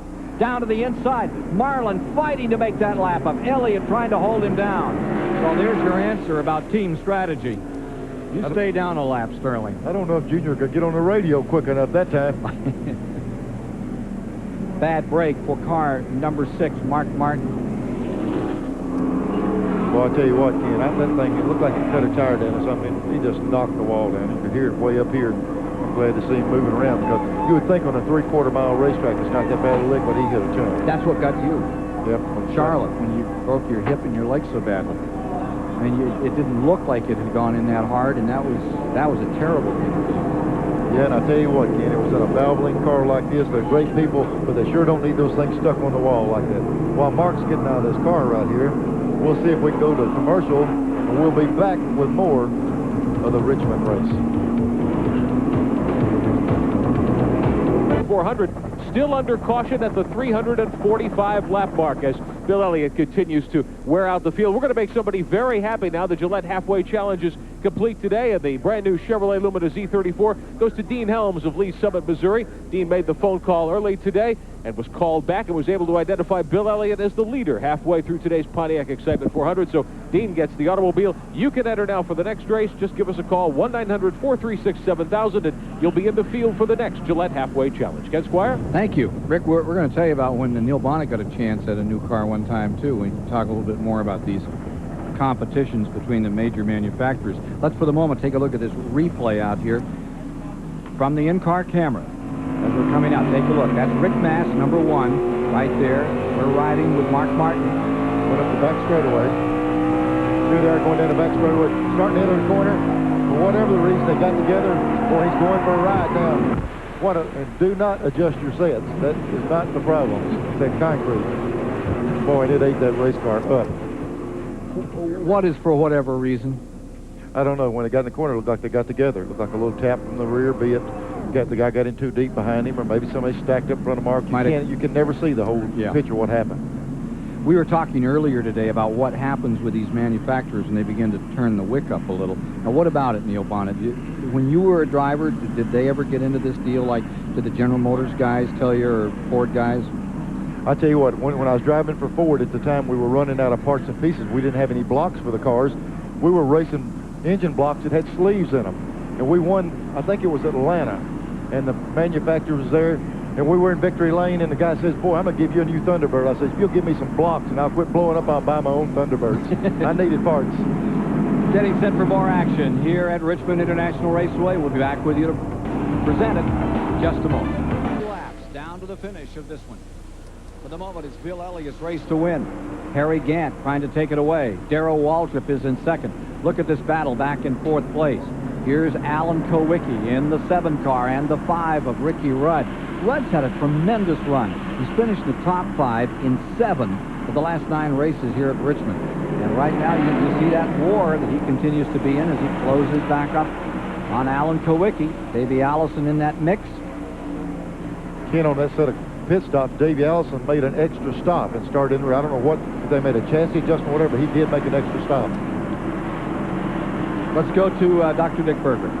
On that last yellow flag, Sterling Marlin had an opportunity to get back on the lead lap, and only his teammate, Bill Elliott, had allowed him to do so. But he didn't. And after the yellow flag pit stops were all done and over with, crew chief Mike Beam came over to his teammate, crew chief Tim Brewer, and said, "What happened?" Brewer just sort of shrugged his shoulders. Then you saw the 2 cars go side by side, lap after lap, until Junior Johnson got on the radio and said to Sterling Marlin, "Get back there." Well, these guys share a lot of technology, a lot of information, but when it comes to winning the race, you just saw what happens. Trying to get that lap back is Sterling Marlin. Sterling trying to get right back on the inside of number 11 and not getting much distance there. And look who's rolling up into the shot now, Mr. Gant, trying to get around Sterling waiting to make a run on Bill. Ooh! The 28 car and the 5 car just bouncing down the main straightaway off each other here, and around goes Davey Allison. He cleared him on that to get by. Kowicki's putting a lot of heat up here in the front on Waltrip. There's a lot of jockeying for position right now.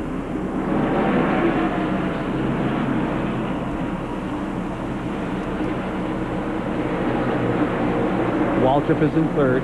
Kowicki is in 4th. Davey Allison 5th. Ricky Rudd maintaining 6th. Out back for the moment. In the lead lap.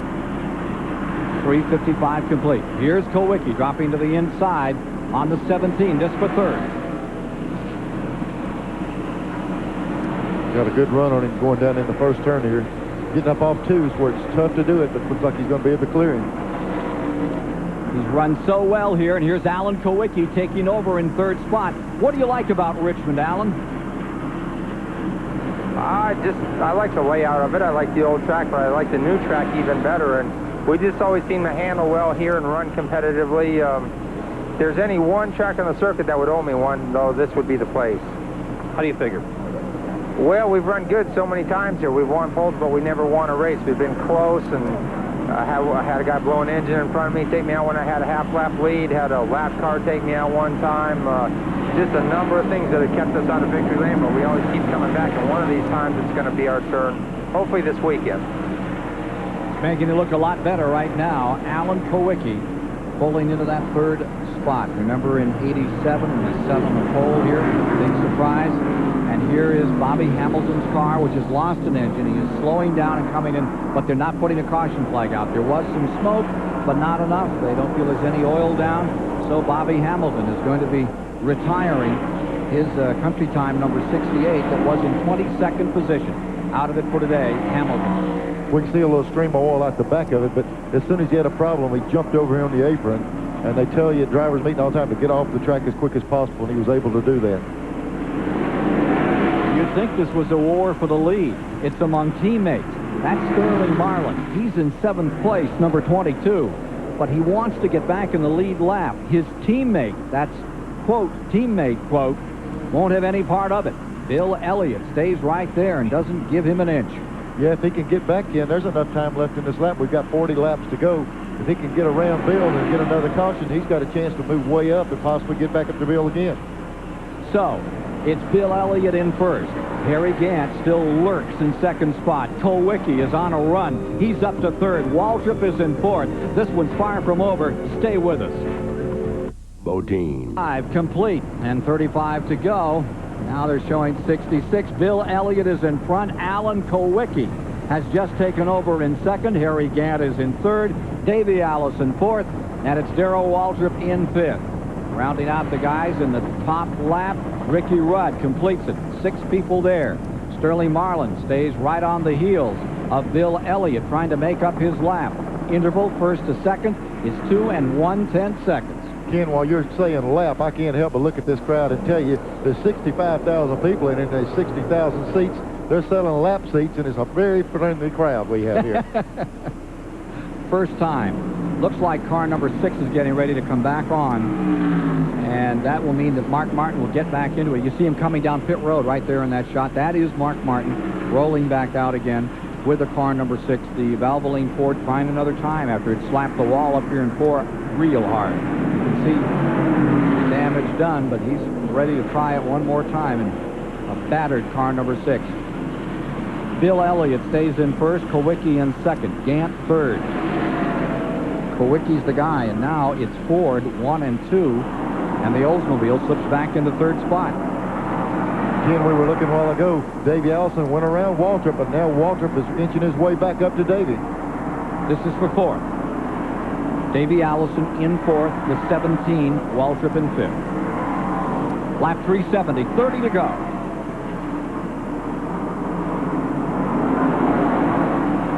Boy, we've seen this all day long. Somebody with the ability to run a guy down, but then the hard part is to get up under him and pass him. It seems like if you hold your line, it's almost impossible for him to get by there. Complete rundown for you folks, once again, on how the field is laid out here in this Pontiac Excitement 400 from Richmond International Raceway. Remember, we'll be back with you at Charlotte, North Carolina. The Coca-Cola 600 coming up in May. We'll be here for night action in September. That is a fantastic show, and there's going to be an additional 6,000, 8,000 seats down here in 1 and 2. Not a bad seat in the house. What you're telling me, the people that are sitting in laps are going to have their own place next time we're here. Yeah, it won't be nearly as much fun as it was this year. It came late. 28, Davey Allison staying just in front of car number 17. So once again, we're seeing the Fords beginning to show their muscle at the end of this race. Neil, here they are, back to first and second. It's Kowicki, and there's that 7th place car, number 22. Here's Dick Berger.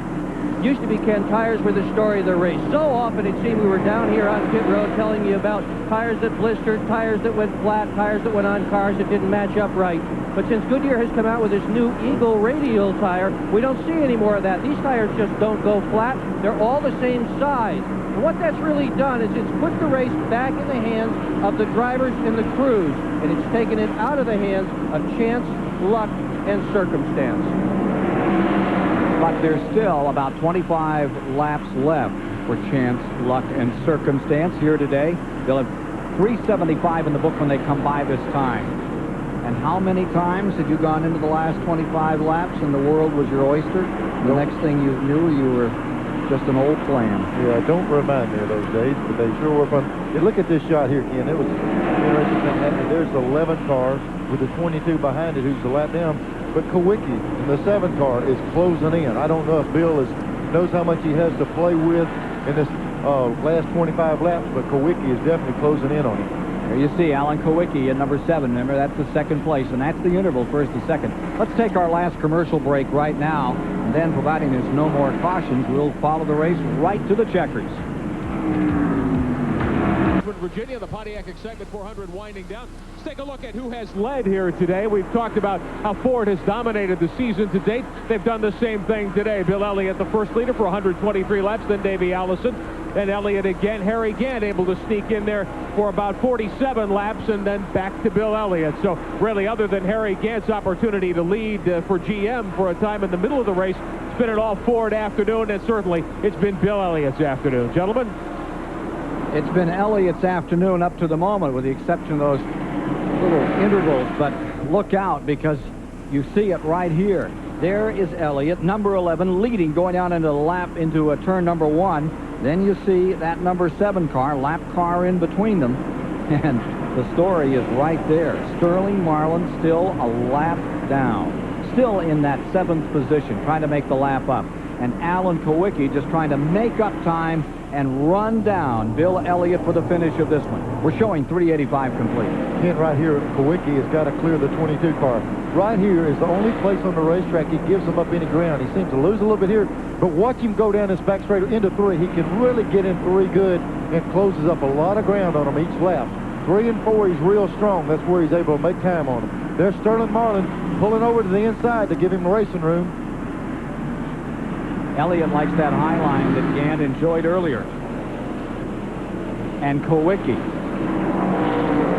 who suffered grievous failure here. Came in here one time, came out of Daytona, hadn't made it, came here and didn't make it, then came back and set on the pole. Here's Alan Kowicki looking down the inside on Sterling Marlin. Just about desperation time here. Sterling Marlin still trying to make up that lap and looking for something to happen to put him back in the hunt for the overall lead. What happens when you and Elliott are running side by side at the end of the race, Sterling? I don't know. The lift's been around a long time, so I guess we are. Maxwell House up there last year with us, and it's really stacked a car, two-car team because old Leb's been over there a long time. But both cars there in the shop side by side, and we got our boys do our thing, and they do their thing. Now, what happens at the end of the race, though, and you guys are running side by side, you and the 11 car? Who's supposed to give away? What happens? I don't know. Junior never told us yet, but I'm going to do my best to win. Well, you saw what happened right there, and there's Junior looking on as Sterling was passed on the outside, and now Kowicki is driving for the lead. Alan Kowicki pulls to the inside on Bill Elliott. Not there. Well, I tell you, for Sterling just to move over and get out of the way, that's a lot of class right there. He's going to leave it up to these two guys right here to win the race. Battle for supremacy. Elliott in first, Alan Kowicki in second. At Rockingham a week ago, and it was over. It was all Elliott. Now today, Alan Kowicki is back at Rockingham. Elliott said maybe this was just beginner's luck with Junior. He's going to need some extra luck here today as Alan Kowicki has him in the sights. Well, I'll tell you, Ken, he goes down in this corner here. Bill goes high. And Alan Kowicki always goes low in this corner. See if Bill changes lane. No, Bill's staying out there where he's working good. Right here, right off the corner here, Kowicki's car gives up just a little bit, but he can really make it up on the other end going in the straightaway. 3 and 4 is Kowicki's strong end of the racetrack. Stay right with you to the end of this event as Alan Kowicki moves down to the bottom another time and can't quite get up into that hole that was provided as Bill Elliott still tries the high side. Showing 392 on the board. Elliott looking for win number 36. After 10 years with his brothers, moves on to the Junior Johnson team. It looks like this is going to be a magnificent combination. They could take over third in the Winston Cup standings today. Alan Kowicki trying to take it all. Harry Gant is about 2.5, 3 seconds back in third. I talked before. Now there goes Kowicki back to the inside, not getting through. What should the strategy be here? I tell you, all you can do is keep the heat on. You see Alan having to work the steering wheel up off the corner. He's a little bit loose, looks like, up off the corner, and he's having to feed the throttle enough that he just can stay with Bill, but it's going to be hard to get under him and drive past. Right here, he usually does it, Ken. It's all right here, folks. This is for it. $690,000 lion's share. One of them almost has their paw on it. Elliott Kowicki, first and second. Gant back a few seconds, then Davey Allison fourth, Darrell Waltrip fifth, Ricky Rudd sixth, all in the lead lap, and nobody's sitting down on this one. 65,000 people are on their feet, and here he comes again. Kowicki down to the inside. He draws up on the rear quarter panel, but can't get through. Again, with 5 laps to go, you don't have to worry about saving the tires. You can throw them out in the junkyard this time to win the race. Down we come. Here comes Kowicki. Now, Elliott is such a good driver, such a smooth driver, and always such a clean driver. Yes, he gets up under him, Bill, to give him racing room, and right here is where he's been able to do it. Here comes Kowicki another time. Down the back straightaway, headed for turn 3. That's really the best count he's had. If he can stay there, he's got a shot up in the middle of the corner. He's going to have to get beside him on one of these straightaways to be able to hold him off. Here he is, completely beside him now. Alan Kowicki inching his way up. A step at a time. Lap car. Marcus 71 on the inside. Gets by him. Now there's the chance that Elliott had to use it as a blocker and didn't do it. Left him racing room. Lap count, you see it there. Alan Kowicki trying again. Down to the inside. This is the best count he's had on him going in this corner. This is where he's been able to go a little bit. This is the best count he's had on him coming off this corner. 3 and hangs out. Headed for 3. And again, Elliott on the outside draws away. Here comes Kowicki back in the main straightaway. Made it up that time. White flag, Ken, right now. 1 lap to go. This is for everything. It's Bill Elliott from Dawsonville, Georgia on the outside. Wisconsin's Alan Kowicki on the inside. Side by side down the back straightaway. Even as they go to turn 3. Kowicki there. Elliott pulls a little ahead on the outside. Driving for the finish. Here comes Kowicki up on the bottom of the racetrack. Kowicki going for all of it. They touch and across the line. It's Elliott. Bill Elliott has done it by about a foot to a foot and a half. Incredible finish.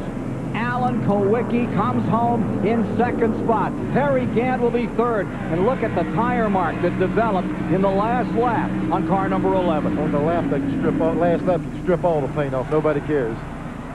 What a remarkable finish, and we'll be back to meet the champions at Richmond International Raceway here on TBS right after these messages.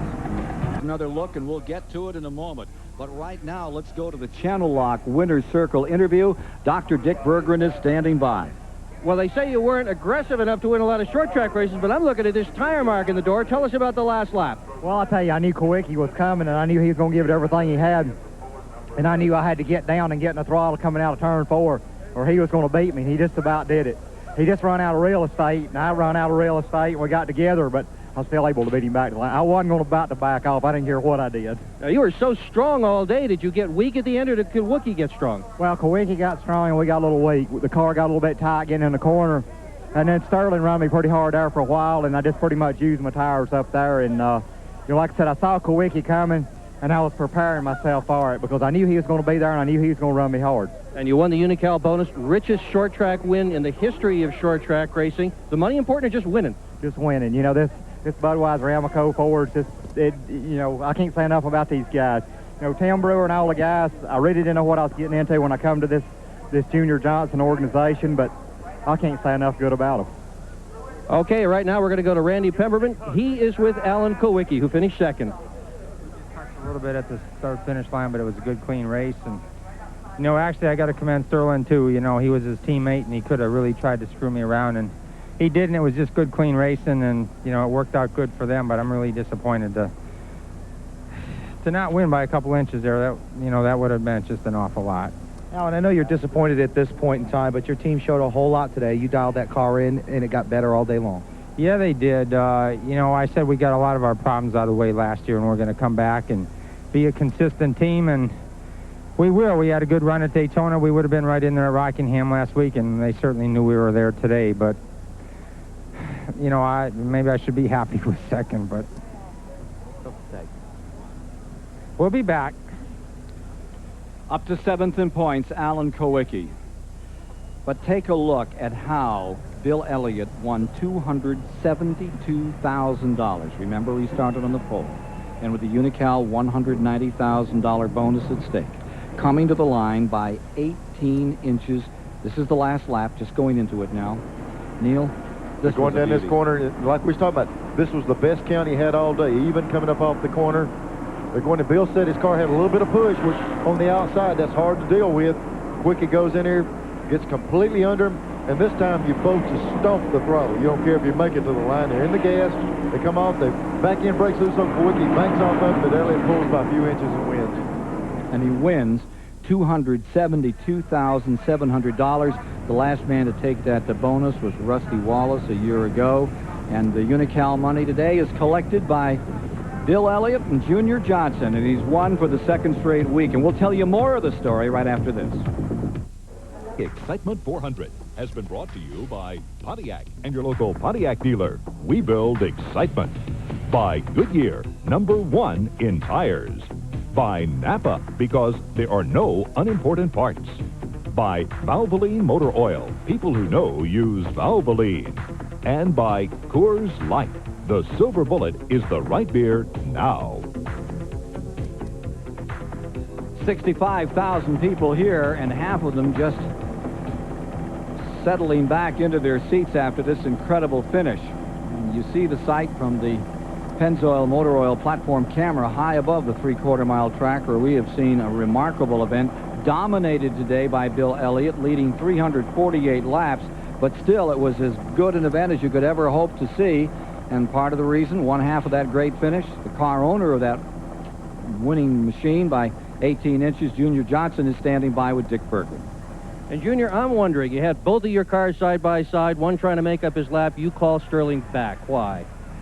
Well, he was a lap down. He could not, get back and challenge for the lead, and all he was going to do is come around there, him and Bill side by side, and anything can happen when they run side by side, and got involved in a wreck, sort of like happened at Daytona. If he'd have been in the same lap with him, I'd have left him there. But there was no sense of him racing Bill and him a lap down. Too early to think championship? We don't anticipate nothing. That's what we're going after, though. We had a team, a driver, and all the ingredients to go after the championship. And they sure went after the race today, and they dominated it, winning it at the end. Let's go to the STP Pit Center now and Rick Benjamin. Well, Ken, the action is over here at the Richmond International Raceway, and indeed an excellent finish, a very exciting race between Bill Elliott and Alan Kulwicki at the end. Let's update you on how the True Value Hard Charger Award broke down at the end of this race. You had mentioned that Bill Elliott dominated today. He dominates the Hard Charger standings, racking up more than 1,400 points today. Of course, True Value pays off over the first 5 spots all afternoon long. Harry Gant picking up 391 points for second. Davey Allison, the second highest point getter today, 768 markers, because he led a fair portion of the race as well. Alan Kulwicki with his late drive, and Sterling Marlin round out the top 5. All of this builds all season long. There's a $50,000 payoff at the end of the Winston Cup campaign in November for the True Value Hard Charger Award. 104.362 miles per hour, just under the 105.397 record of Dale Earnhardt a year ago. And that record stays intact. The big money today, $290,000, belongs to Bill Elliott. We'll take a look at the final standings in today's race. Some comments from the folks that were covering the event for you right after these messages. 22 laps, only 3 drivers retired from the event. Means, Michael Waltrip, and Hamilton dropping out of it. Let's get some final thoughts here today and go down on pit road for just a moment. Randy Pemberton and Dr. Dick are down there today giving us the information. Let's go to Dick Berggren first. Well, Ken, we can talk a lot about cylinder heads and Fords versus Chevrolets and great drivers, but the fact of the matter is it takes all of it. It takes a great team effort. And I would say for sure Bill Elliott and this Budweiser Ford team of Junior Johnson have served notice this year that they will be very, very tough. Let's see if we can find Randy Pemberton down there in the action. Randy? Well, you can't talk about this General Motors Ford battle, and one thing's for sure, not only were the wheels spinning out here for the General Motors cars today, they had some good finishes. The 17 car was in the top 5. But what the bottom line is going to be, the wheels are going to be turning. They have to be able to deal with these Fords in the upcoming races to chase down that Winston Cup championship. Yeah, just a week away is Atlanta. They've got some work to do, haven't they? Well, I tell you, Atlanta's a big high-powered racetrack, and Fords have run well in the past, even in the past years when they wasn't dominant, so they've got their work ahead of them. Yeah, well, 2 tough tracks, Atlanta and Darlington back-to-back. Let's go down to Rick Benjamin at the STP Pit Center. Well, gentlemen, as we've heard, certainly everyone's going to have some work to do if they're going to get up and be competitive against the Junior Johnson team and Bill Elliott in the saddle. But I think a call needs to go out to Harry Gant today. There was a time there when Harry looked as though he definitely had the strongest car. That team really came together late last year, and they seem to be off to an excellent start this year. As we see by checking the Winston Cup point standings, Gant has moved to second after today's action. Gentlemen? They talk about the right combination in this sport, and Bill Elliott says, I know we've used that word a lot in the past, but we have a situation up in Ingle Hollow where I can tell Tim Brewer what the car needs, and he can provide it. We complement each other. They certainly did here today in the running of the Pontiac Excitement 400. And consider this, of the 1,092 laps run in the 3 races thus far this season, Ford has dominated, leading 988.